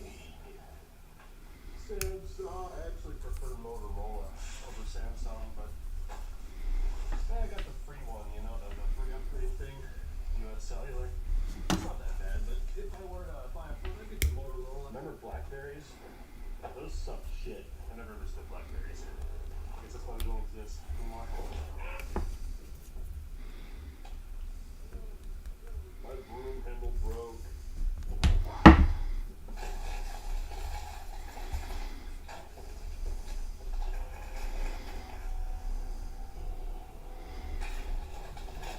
Okay, C14. Alright, Rob. You have a good night, man. I'll still be doing this, I'm sure. This is taking so long. So now basically it's got all the, I was hoping this would be like an hour. So the fire, I had the E30 in here, was doing some rust repair, had the welder out, and a little fire started, which, you know, isn't a big deal. You set stuff on fire sometimes when you're welding.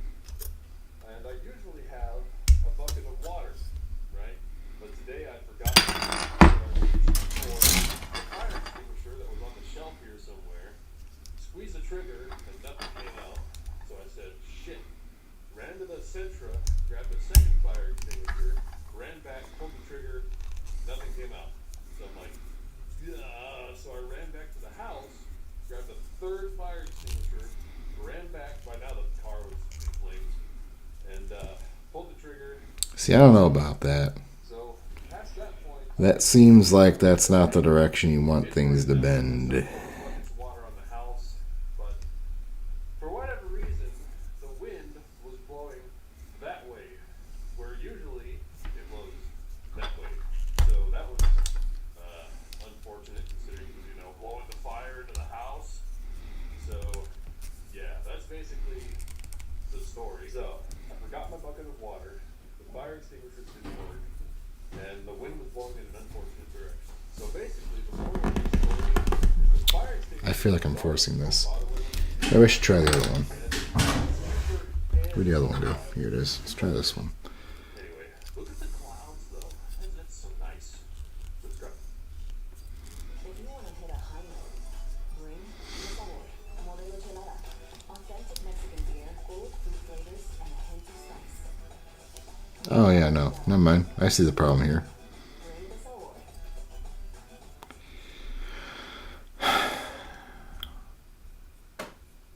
I probably have this bent the wrong way. So this one's right.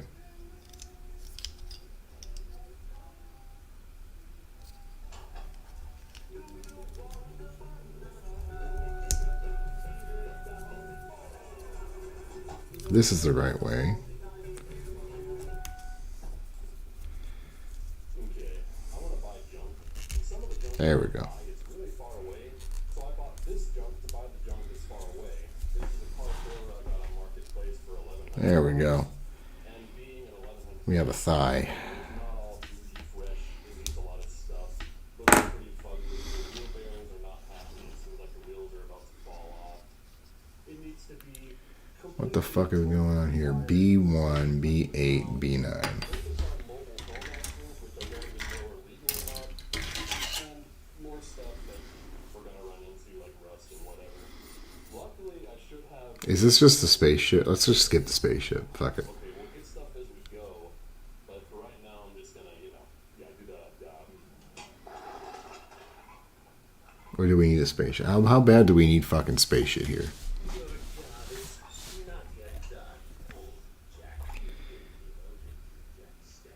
This railroad tie is still good. Throw it up. Fuck it. It's in the instructions, whatever. Pliers. I'll be fucking mad if I accidentally made the fucking Rick Dom legs. Maybe. Like, if you're gonna put in this much extra shit, you can just make a different model kit, alright? I don't give a fuck. Yeah, it's still good. I think dirt is something really good to get in your bearings. I think the more dirt you get, then the better.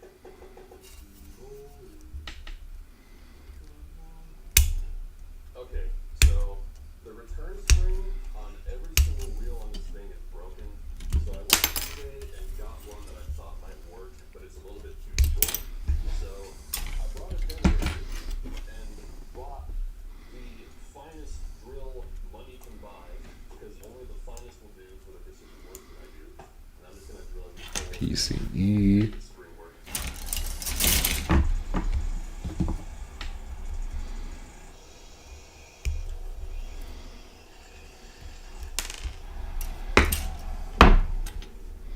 That seems work is fine. Excuse you.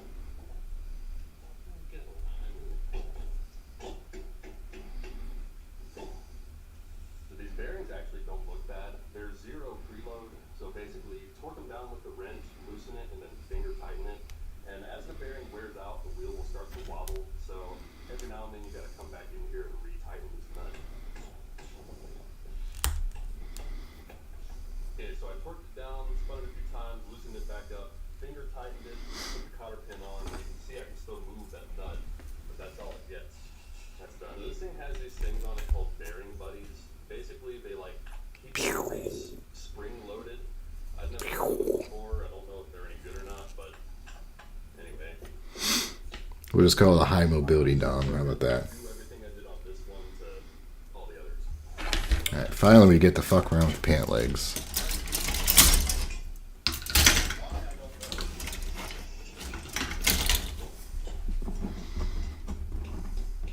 Okay, so there's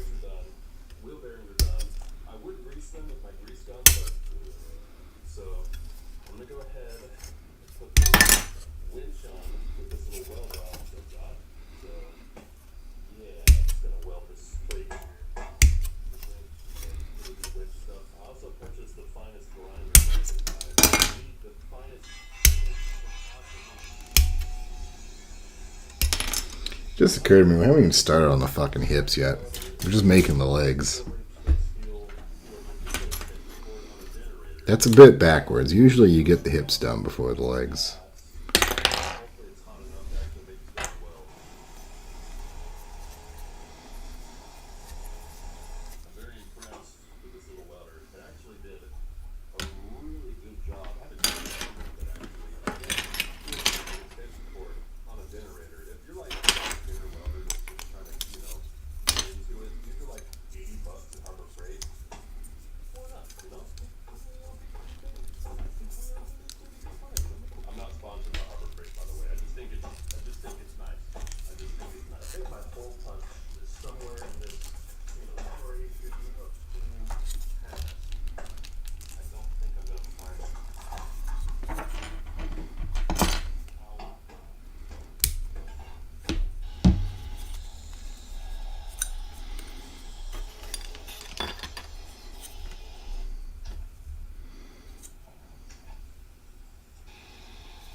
Where the fuck does this connect to? There's nothing this connects to in here. Like, it's saying this goes between the fucking flares.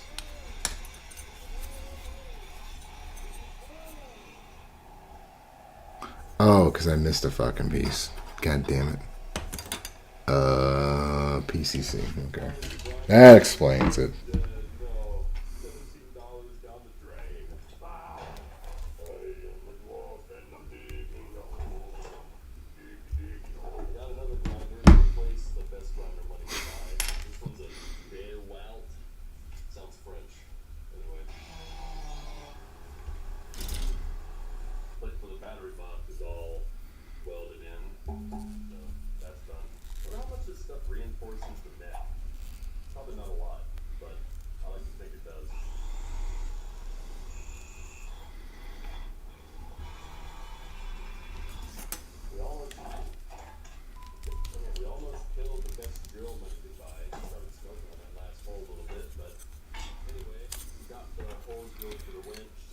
Ooh, man, I do not feel particularly confident about this thing. There's not a lot holding it together. There just ain't much in there.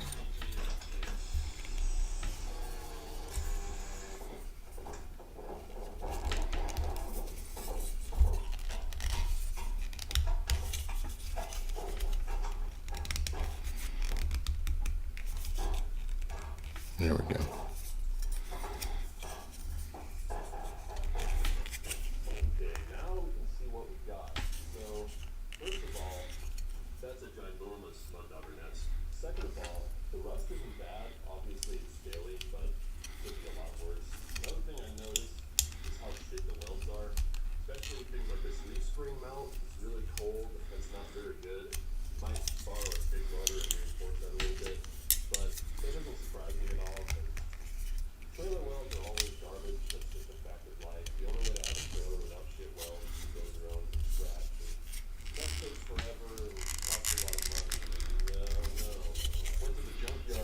You're supposed to go in the hole, little peg.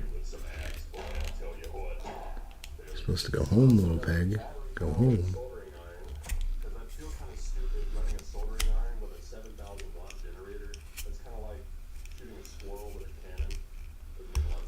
Yeah, there we go. I had to tip it in. So that makes sense.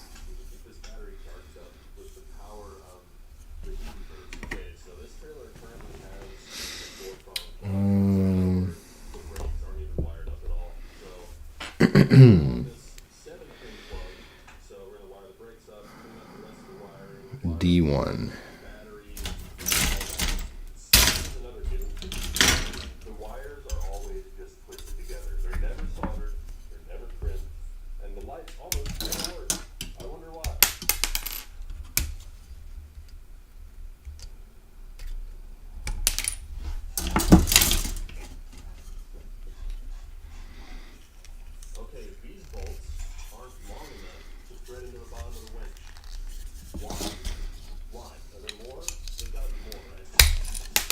Ah, yeah, cool. Yeah.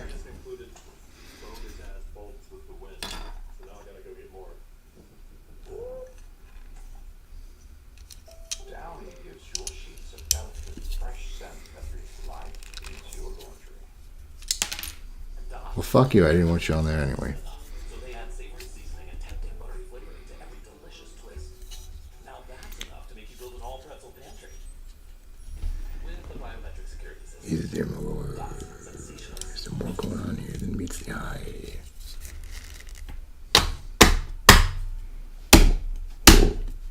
I am Foot Ogabo.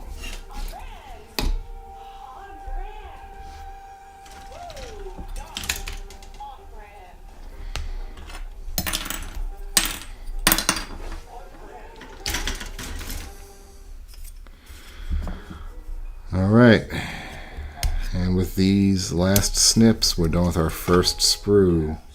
It is your friends who are the problem. It's never just a car. It's a trailer.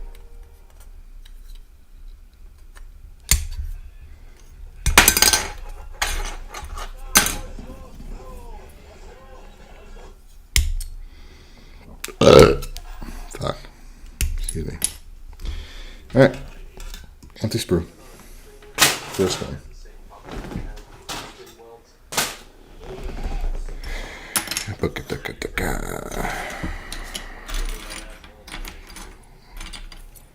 First of many extra bits we're just gonna have to keep off to the side here.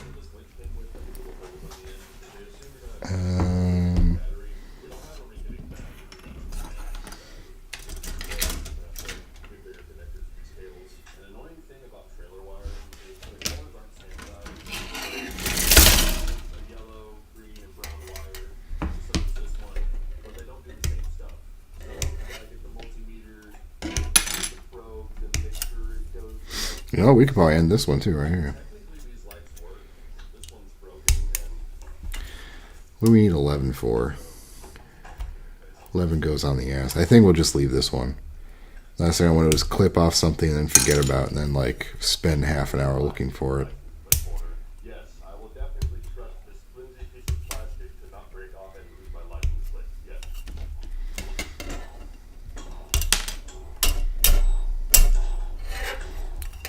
Be free.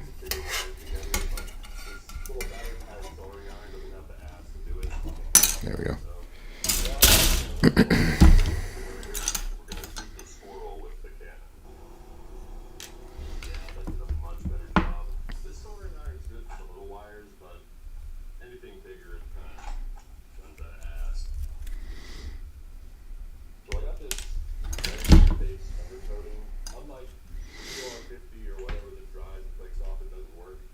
This stuff never dries, it kind of stays in oil, so basically it, actually stops the rust that's already there, so you can just spray rust, and it won't rust anymore.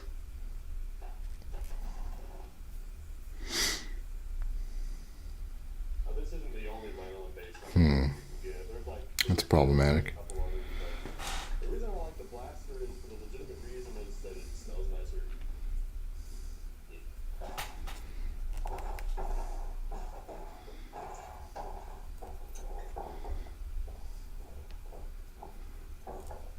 I flipped the boards over to the fresh one, so now they're brand new.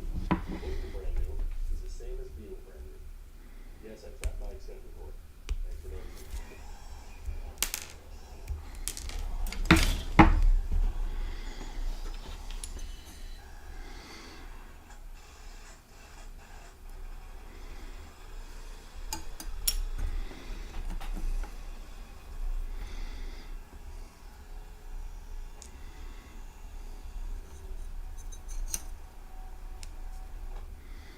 I killed the finest drill money can buy. No. Got a new drill to replace the best drill money can buy. This one's a craftsman. Where's the craftswoman? You wanna buy it or what?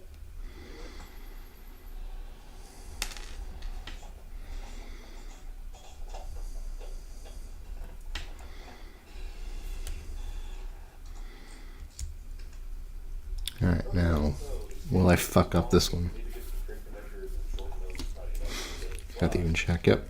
Alright. We do not fuck up this leg. It won't work. See if we'll fuck up this leg, though. So,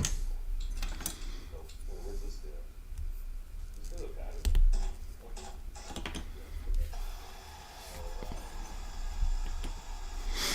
Wait, action,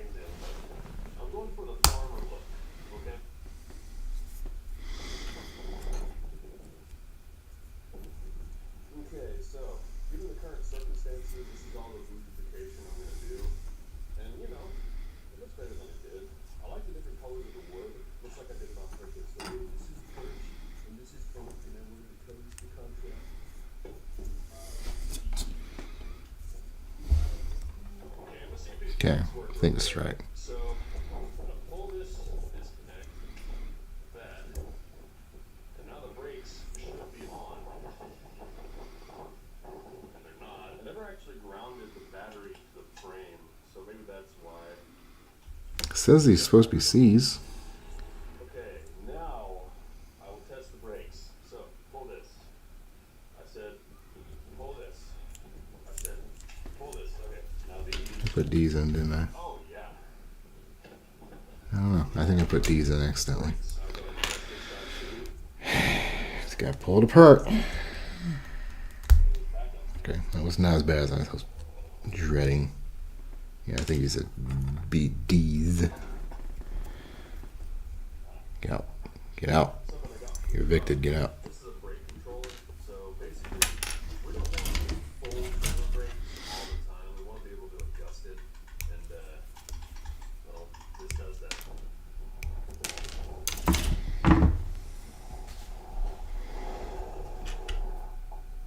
Oh no, this vehicle totally needs towing. Good thing we have an trailer and an winch and an truck. Okay, let's look at the power here.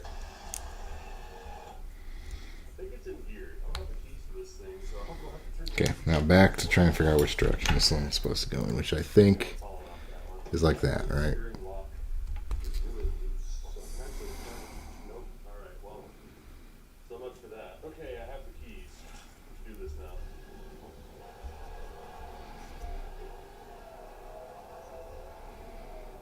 It's supposed to be going this way, so no. Oh, yeah. Now, technically, it would be good to get the engine up front to get most of the weight forward as possible, but it was a pain in the ass to get over in there, and I didn't want to. Yeah. Okay, I got these big ass yellow straps. These things are tough. I close the extra up in the doors. I mean, I don't see why not. Sure. Those brakes are working. I can feel them. Brake check. Looks like they're getting started there. Go my keys. Go my keys. Okay, so at 100%, the brakes are doing most of the braking. We don't really want that. So I'm gonna demo it 50%, see if that feels better. The Ford isn't exactly happy with what it's pulling. The little 4.6 is not, man, those brakes are still working hard. I mean, if those are mobile trailer axles or mobile home axles, those things are designed to tow way more weight than a car. So it makes sense to Forgot the thing again. Forgot the thing again. and then do a panic stop to see how far it takes me to get stopped. Then I'm gonna do it again at 100% and see how much shorter the stopping distance is. I'm gonna do it, say, I don't know, 35 miles an hour. Oh no, a deer.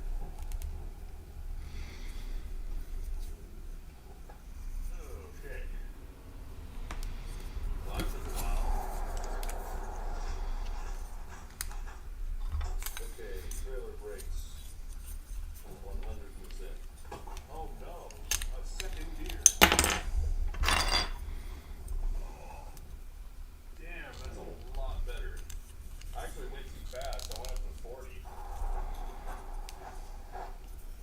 Oh no, an actual deer. Damn it. I tried to back it in over there, but it was too steep of an angle and it scrubbed. That plastic license plate holder already broke off. I never even pulled a plate off. That already broke off. Ah, yes. The Sundance City. Forgot about this piece. That's a familiar sight. Anyway, so here's the trailer. I think I'm like $1,500 into it. And for a trailer with nice tires, nice boards, and working lights, working winch, and all that stuff, you know, it's a pretty good deal. I think I'm pretty ahead. So I had originally bought this to tow the E30 drifting, but now that it's been crispified, I think I'm gonna go ahead and tow it to the scrapyard with it. Hopefully at some point I Yeah. can see an FCR-X7 sitting on this thing. Hopefully I can find one somewhat nearby for a good price. But anyway, yeah, subscribe. Get a taste of new Lipton Fusion.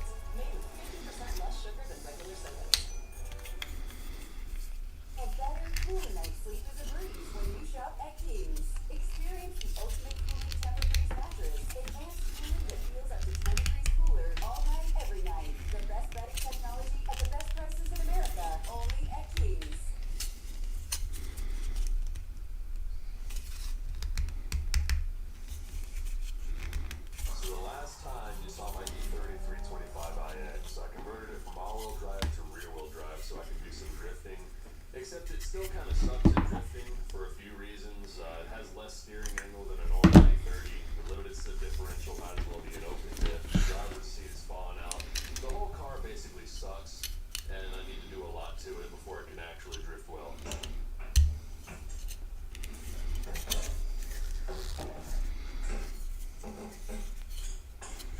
Alright, now will you stay in this time, mister? I believe in you.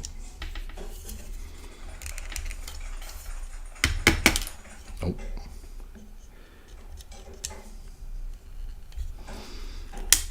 Aha.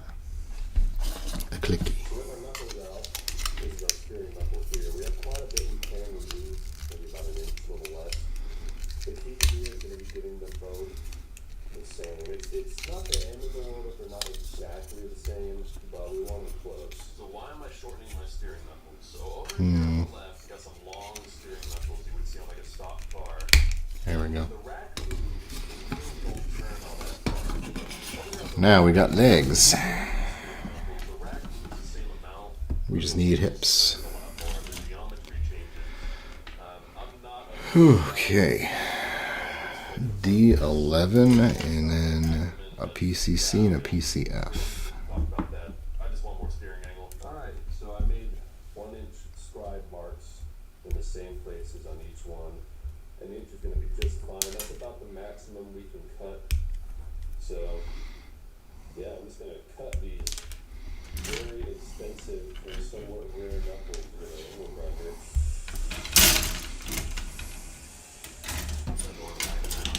These are actually cast steel instead of cast iron, which is good for me because that is easier to weld. So I'm gonna bevel this on either side so I can really get the weld in there. Stronger.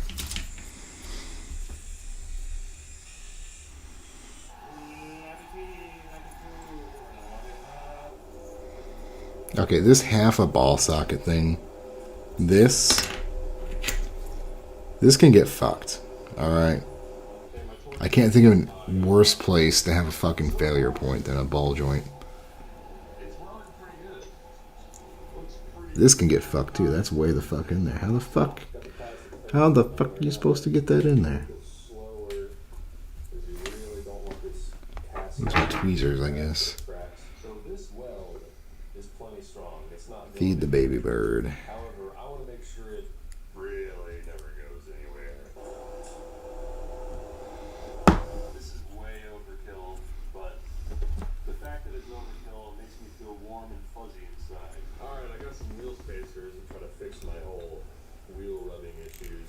These are H&Rs. It wasn't hard to find a good one. I think that's as good as it's gonna. I don't have a clue. I don't know if that's it or not. Not bad. The spacers work perfect. We're This not is hitting very the silly. anymore. We're not hitting the wheel well. We're hitting this plastic gut thing, but I can just remove that. It's not a big deal. So.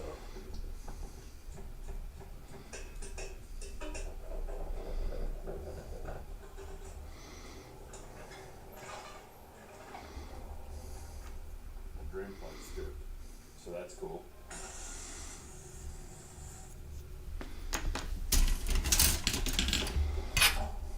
Yeah, that's totally not gonna get anywhere. Take this one out.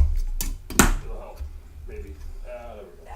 Here's the difference. So, I need. Uh-oh. Are we back? Okay. We good? Didn't lose the stream?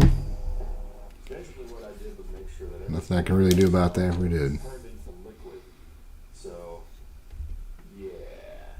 I don't think it's going anywhere. So, after welding, this thing has all this welding slag in it, and we can't put it together with that crap in there. And it's going to take me forever to clean it out. So, I'm about to do something controversial.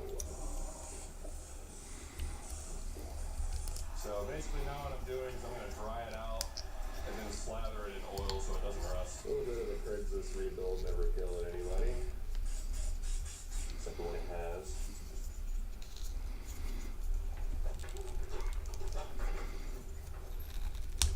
There we go. So with this differential, I flushed it out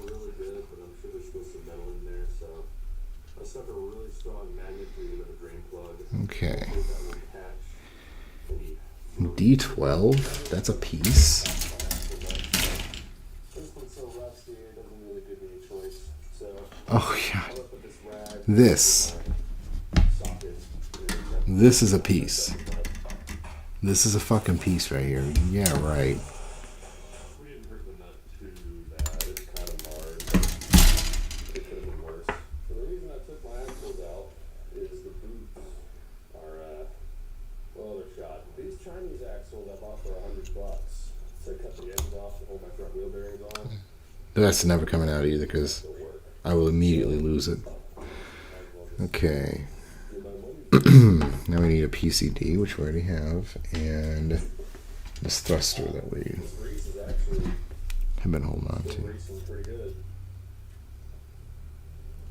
The boots from the Chinese axles fit perfect. No problems there. They're all nice and re-greased. They make special CBD grease. I just use the Valley grease because I don't know. I wanted to. Grease is grease. So I'm still waiting on parts. I'm trying to find stuff on this list that I don't need parts for. Looks like valve glass is one of them. So I took my cylinder head off just to, verify valve glass. I adjusted it not too long ago, but it's good to check. And, Okay, D9 and A1. my crack. I don't know what to call that. One of the things the back goes into is cracked. This one's already been replaced years ago, repaired. But this one's cracked now, so. This being cast aluminum, I really have no idea how this is gonna weld. That guy did it, so I guess I can do it. I pretty much just want to melt in that crack anyway, so let's try it.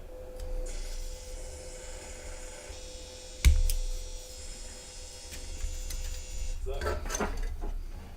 Spectrum fiber powered internet. It's the fastest internet with the speed you need. What are these things? It's only everything. Get Spectrum fiber powered internet with 100% US-based support. Fix up! We're trapped by dishes. Don't worry, they've got Dawn Power Sets. It extracts, locks, and removes 99% of grease. So it's 15, 16. dish to dish. Clean and stacked. Like ducks in a row. Dawn Power Sets. I don't know. Can you handle real F1 racing with hardware and Formula 1? Race and inverter. Take the lead and bring home the win. Obviously, Grand Prix comes with 3 cars. And then what? A1. Let's just take these off. These need to go with the spare stuff pile. We can ditch this sprue. Welcome to the new scalp. Head and shoulders care helps soothe your scalp and controls itch, complaints, all of those sulfates, symptoms, or dyes. head and shoulders. That was about as low as I expected to. Casting is really nasty stuff, but it's a lot stronger than it was when it was cracked. I'm not gonna grind it down like this one is because I don't want aluminum shavings in my engine. I know I always end up welding everything. All I wanted to do was check my valve glass. I shouldn't need a welder for that. Every single little thing I do, the welder ends up coming out for some reason. So what I'm gonna do now, go ahead and mess with this fuel cell vent. In order to stop the fuel from sloshing out of the cell when it's full, I need to add a loop-de-loop before it goes down.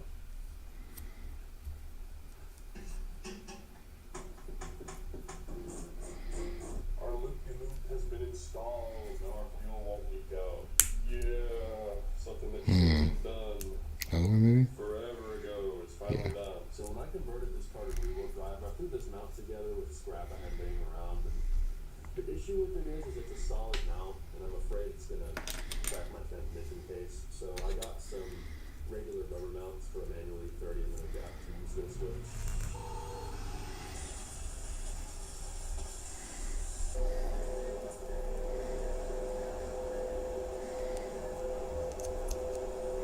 Okay, this is my new transmission mount. Nice and sturdy. Uses the stock OEM rubber mount is gonna let stuff move around a little bit. Possibly too much. I'm gonna have to get some stiffer ones than these. positioned, mounted, nice and sturdy. Those are the cross brakes too.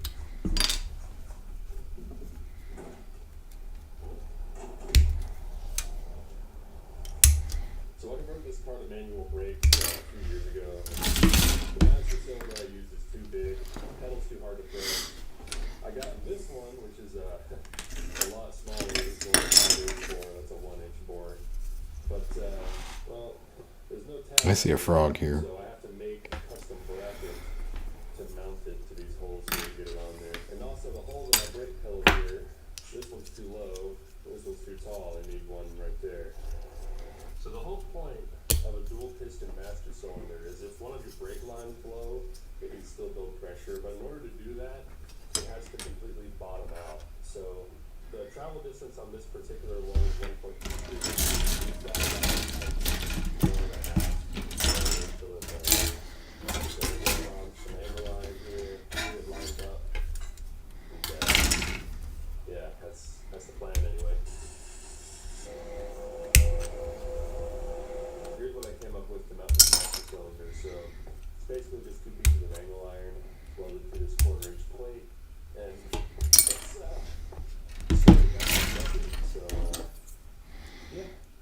I mean, it's not something you would normally see, but I don't really have an issue with that. So normal brake hoses are not doing so hot, so I'll put new ones on. So I'm back here replacing rear brake hoses, and BMW decided to put one way back here where you can't get to it for reasons probably not.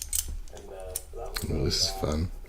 I've tried heating it up and all the tricks, nothing's working, so I'm gonna have to be more aggressive, I guess.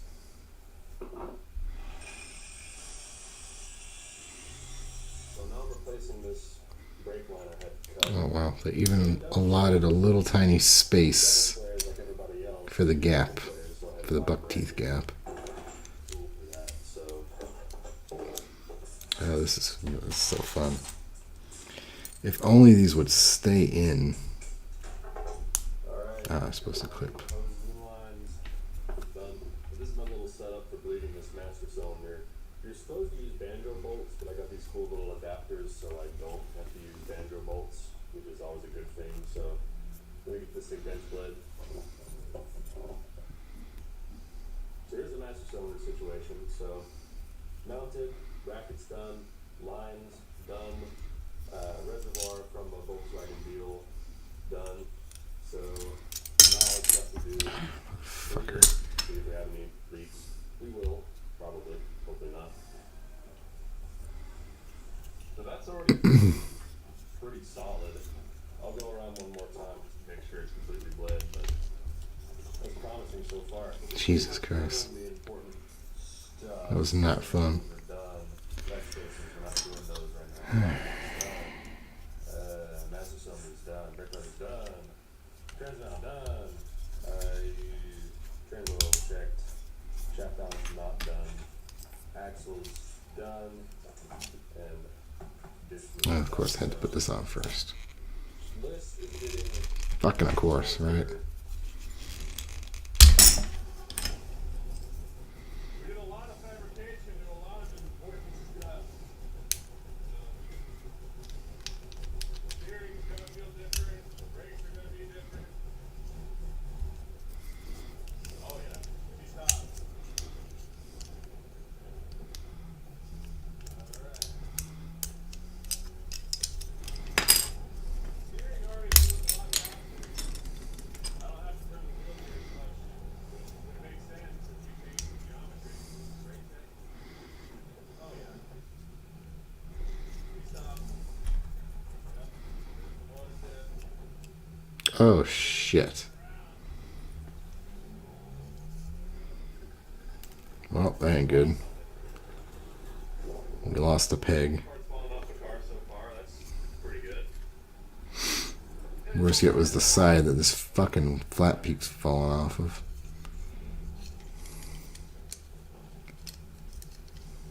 So I got this 3-inch muffler on Rock Auto, but in reality, it's just a 2-inch muffler with 3-inch pipes welded on the ends. Like, come on, man. So I gotta return this and get a better one.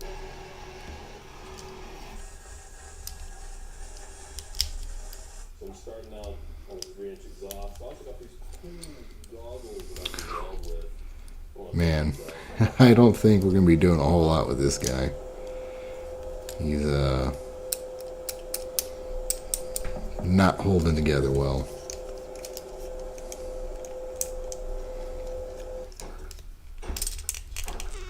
Fucking sturdy ass mobile suit. Yeah, right. Here's the exhaust. I had to crush some of it flat because of ground clearance, leaving 3 inches. It's just what I had laying around. Baffled nothing. I hope won't be too loud. It will be. So exhaust pipe is usually aluminized steel or sometimes stainless steel. This is regular old mild steel because I'm cheap, and if I don't paint it, it will immediately rust. So that's fun. Huh?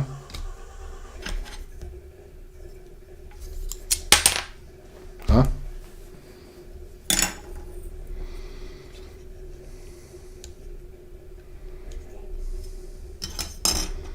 Why do we have 2 of these?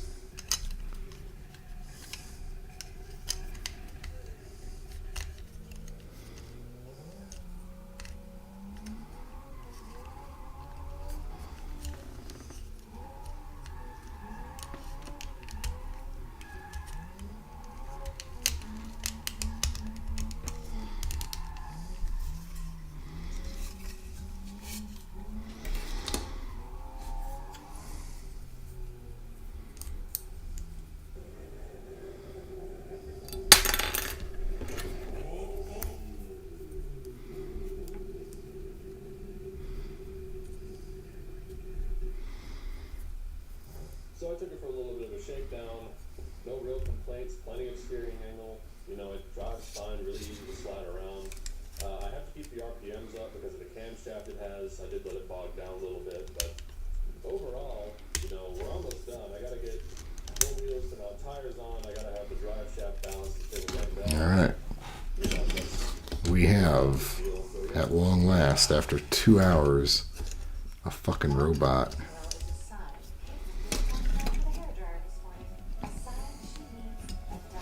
Ta-da!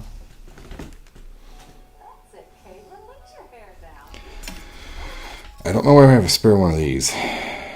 Oh well. So this is an empty sprue. We've got a few things on here that we need to finish up. Then we have the rest of this. I think we may have actually broken the gauge. There's a lot of shit in here. So let's just finish this up, I think. I reckon. How they had it through the stupid bolts and everything, and I checked we fixed like 2 traces and 5 bad connections and all kinds of shit. So, yeah, and we still don't have a full gauge. But it's great some WD-40 the clock to bring it up really, so we can set that now. Well, I never actually tested the length of this thing before driving it, and this brake light up and goes. So we did that. That didn't quite work for me. Stupid trip pieces held on by the rushiest known to man. And the was buried deep in there. You can't even see it. It's just kind of standing awkwardly.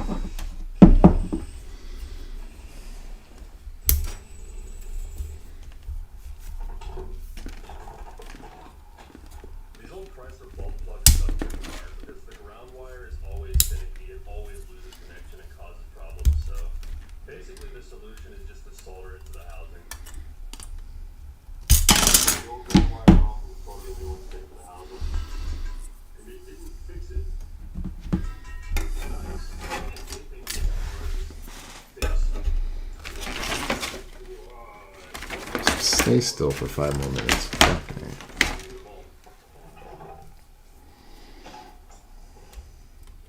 Oh. Started right up today. That's the first. Gotta get these off too.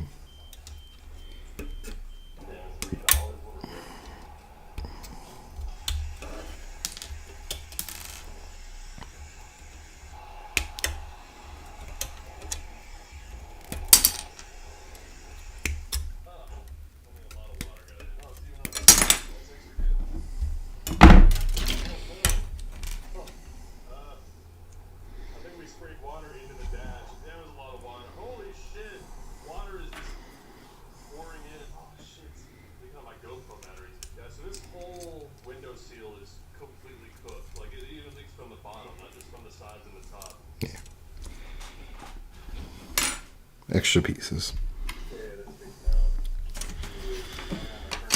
Oh, E11. I almost did it again. There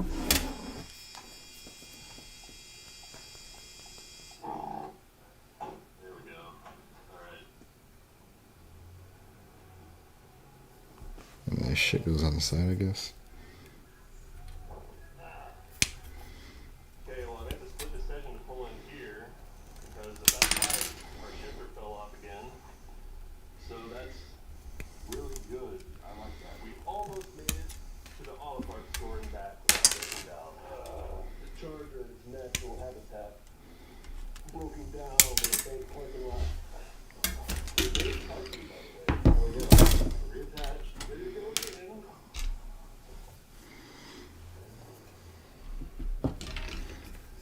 Joking. Ah. Come on, dude. You gotta go so high off the ground. I can work on it rather than accident. I think if we got a snap ring on there instead of a G-clip, that might hold it on better. Give it a try.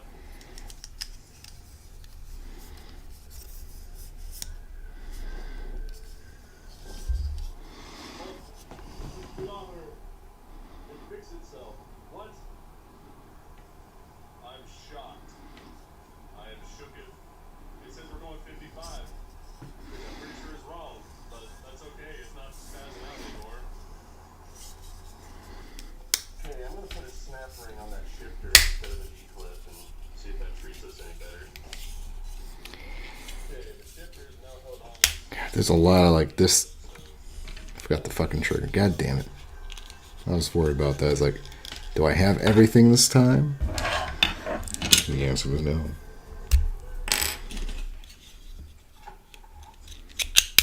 Figure out where our oil leak's coming from. So I took off that cover and just totally put the smog pump that has no belt anyway. See if oil comes out of here. Found the oil leak. This one's already been replaced before. Okay, I checked out the lift gauge and don't see anything wrong. So the noise we're hearing is most likely either a bad wrist pin or piston slash. Both of which require a full rebuild to fix. And we all know that ain't happening. So we're just gonna fix this seal and pull it back together. These seals came with some glue to put around the outside edge. Because apparently they're loose and free spin and they don't seal very good when they do that. Wow.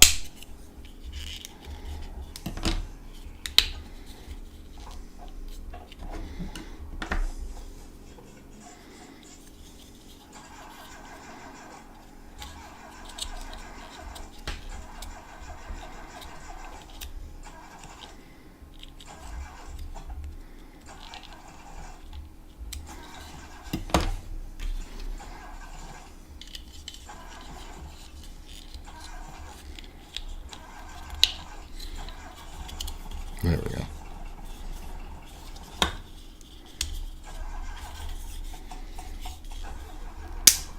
Ew.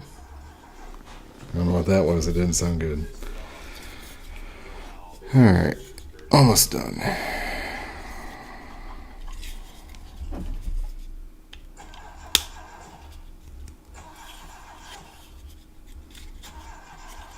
that wasn't it. This spark plug was brand new like 500 miles ago and it's already that dirty. This carburetor sucks. I'm gonna clean all these plugs and see if it'll start.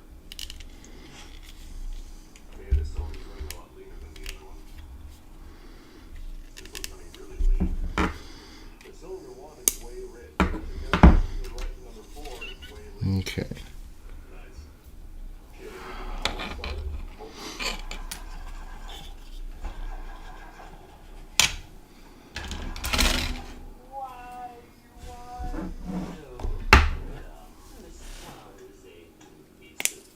I think the moral to this story is buy Japanese.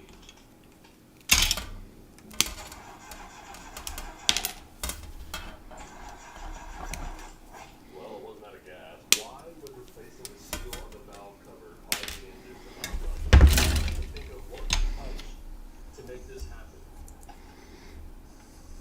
Well, I checked the coil, I checked the wires, I've checked for vacuum leaks, I've checked pretty much everything I can think of so far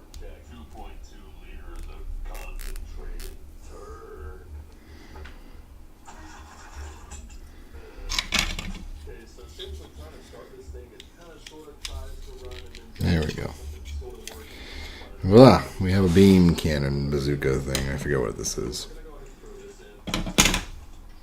Let's do the other one.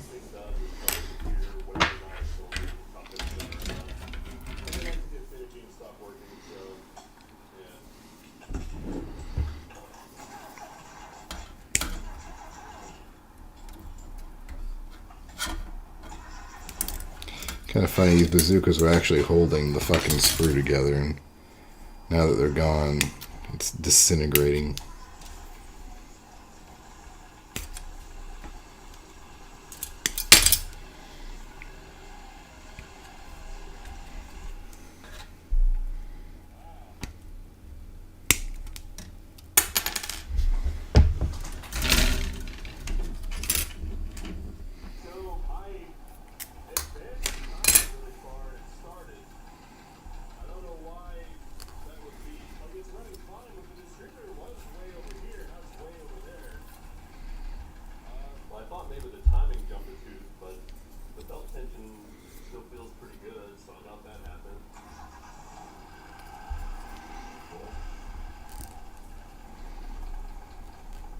Okay, so replacing a seal on our valve cover made our timing wrong, which is because,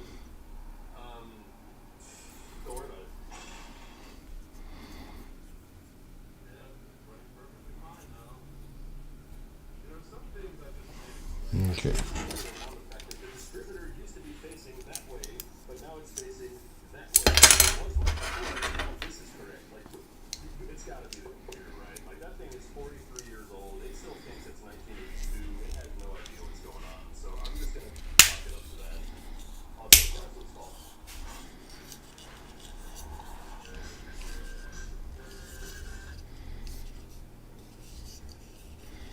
See, I like this guy a little bit better. I like the classic bazooka over the new big bulky box things. Going, oh, I have one of these that handled really good. And my first reaction was, what planet are you on?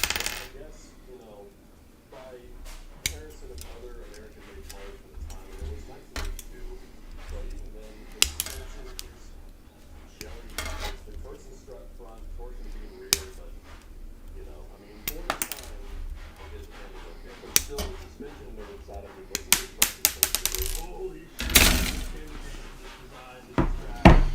But anyway, so due to Chrysler's infinite wisdom, they use more of those bushings, and when they wear out, they fall off on the wiper burns. So we got it some new bushings, and yes, I've been driving it without wipers this whole time.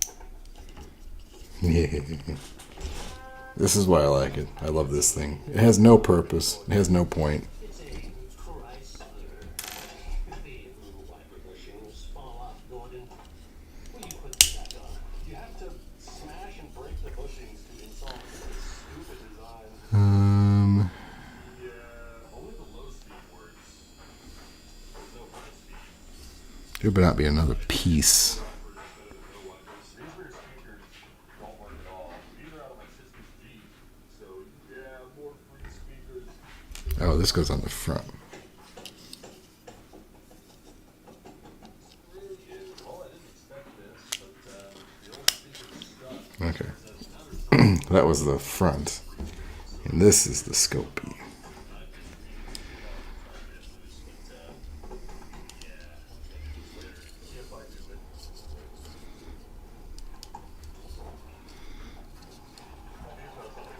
Something's burning on this thing. I think our valve cover gasket's leaking, which is not great. We tried tightening the bolts a little bit. They are kind of loose. Cannot figure out how to get this fucking scopy. From where we had it off.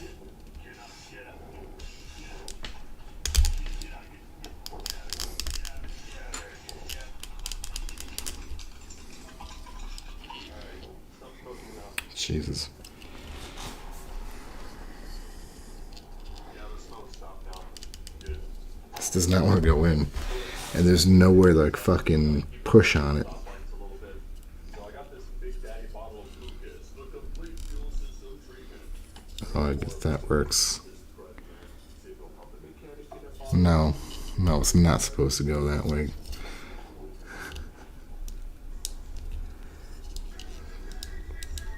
There. And voila, we have a bazooka. which I really like. I like that bazooka. It's a good bazooka. Okay, we've got left is the lightsaber.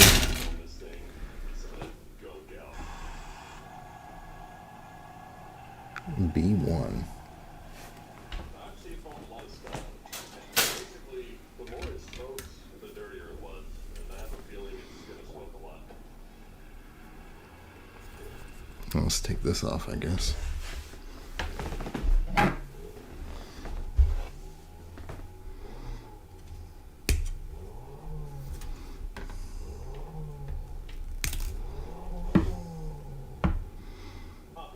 It didn't smoke much at all.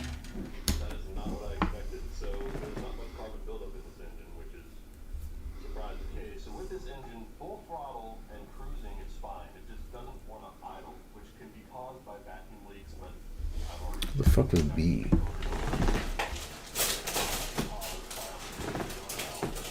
this thing has a metal hose going up to the intake, so I'm going to try to pinch that hose to disable the EGR valve and see if that improves anything.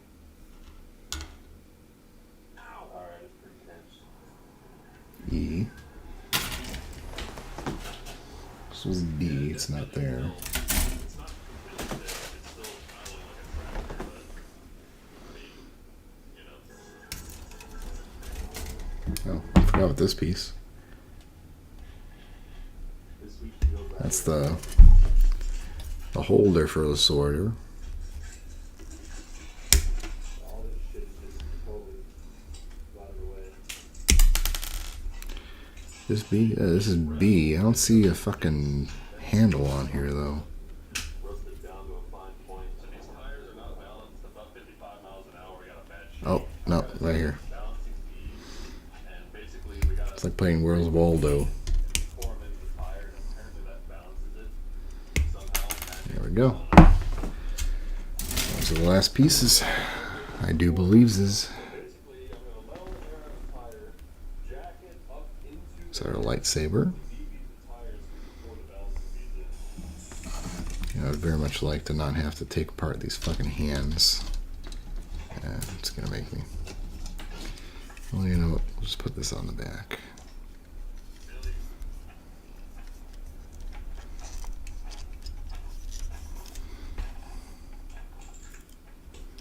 Okay, this is stupid. I'm not spending any more time on this. I'll just take it to the shop and spend $40. Fine. I took the BMW stickers off the top. The reinvention of the wheel. I'm confident I'll get that. So some of those engines that I use the Penetrol stuff on the rust to seal it. So we're gonna see what that does. Give me your thumb.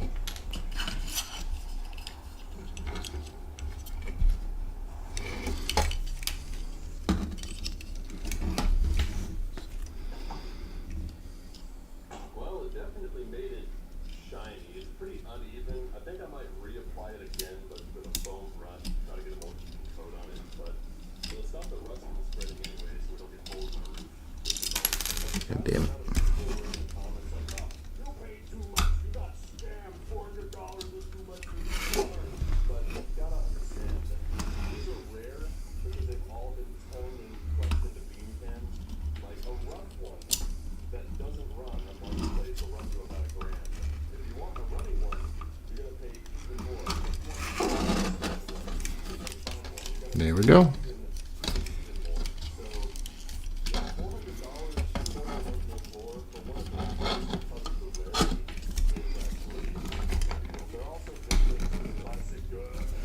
There's our Dom. In its infinite beauty.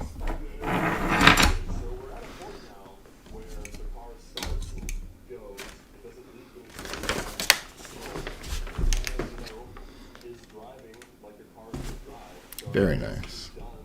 Very nice.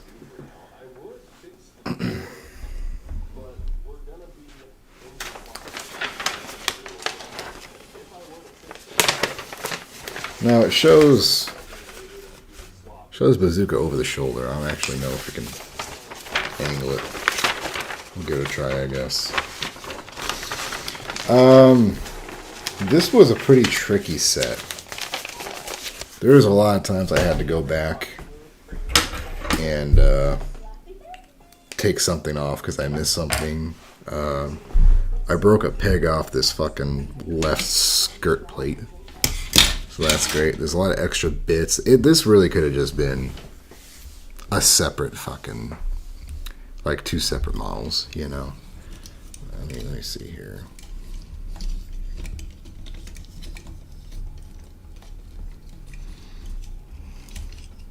Oop.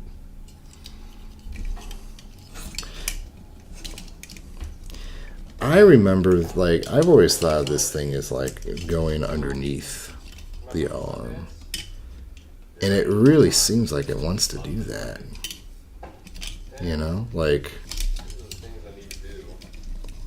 yeah, like, look at that,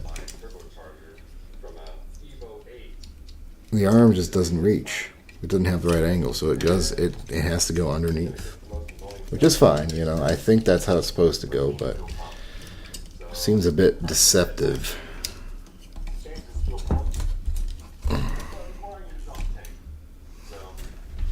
There we go. Big bulky boy. I wish I had my other models out to do a side by side, but you can do that some other night. But it's late for me. I'm gonna go to bed. Thank you for watching. I enjoyed this. Oh shit, there's some pieces on this. God damn, there's so many fucking little bits. I don't know where half this shit goes. Have to read the instructions again. Missed these guys. No idea what that goes to. I think they might go on the scopes. Maybe they go on the scopes of the bazookas. I don't know. But that's it for me. Tomorrow night is the beginning of October, which means we're going to be doing something spooky as soon as I can figure out what. So look forward to that. Have a good night.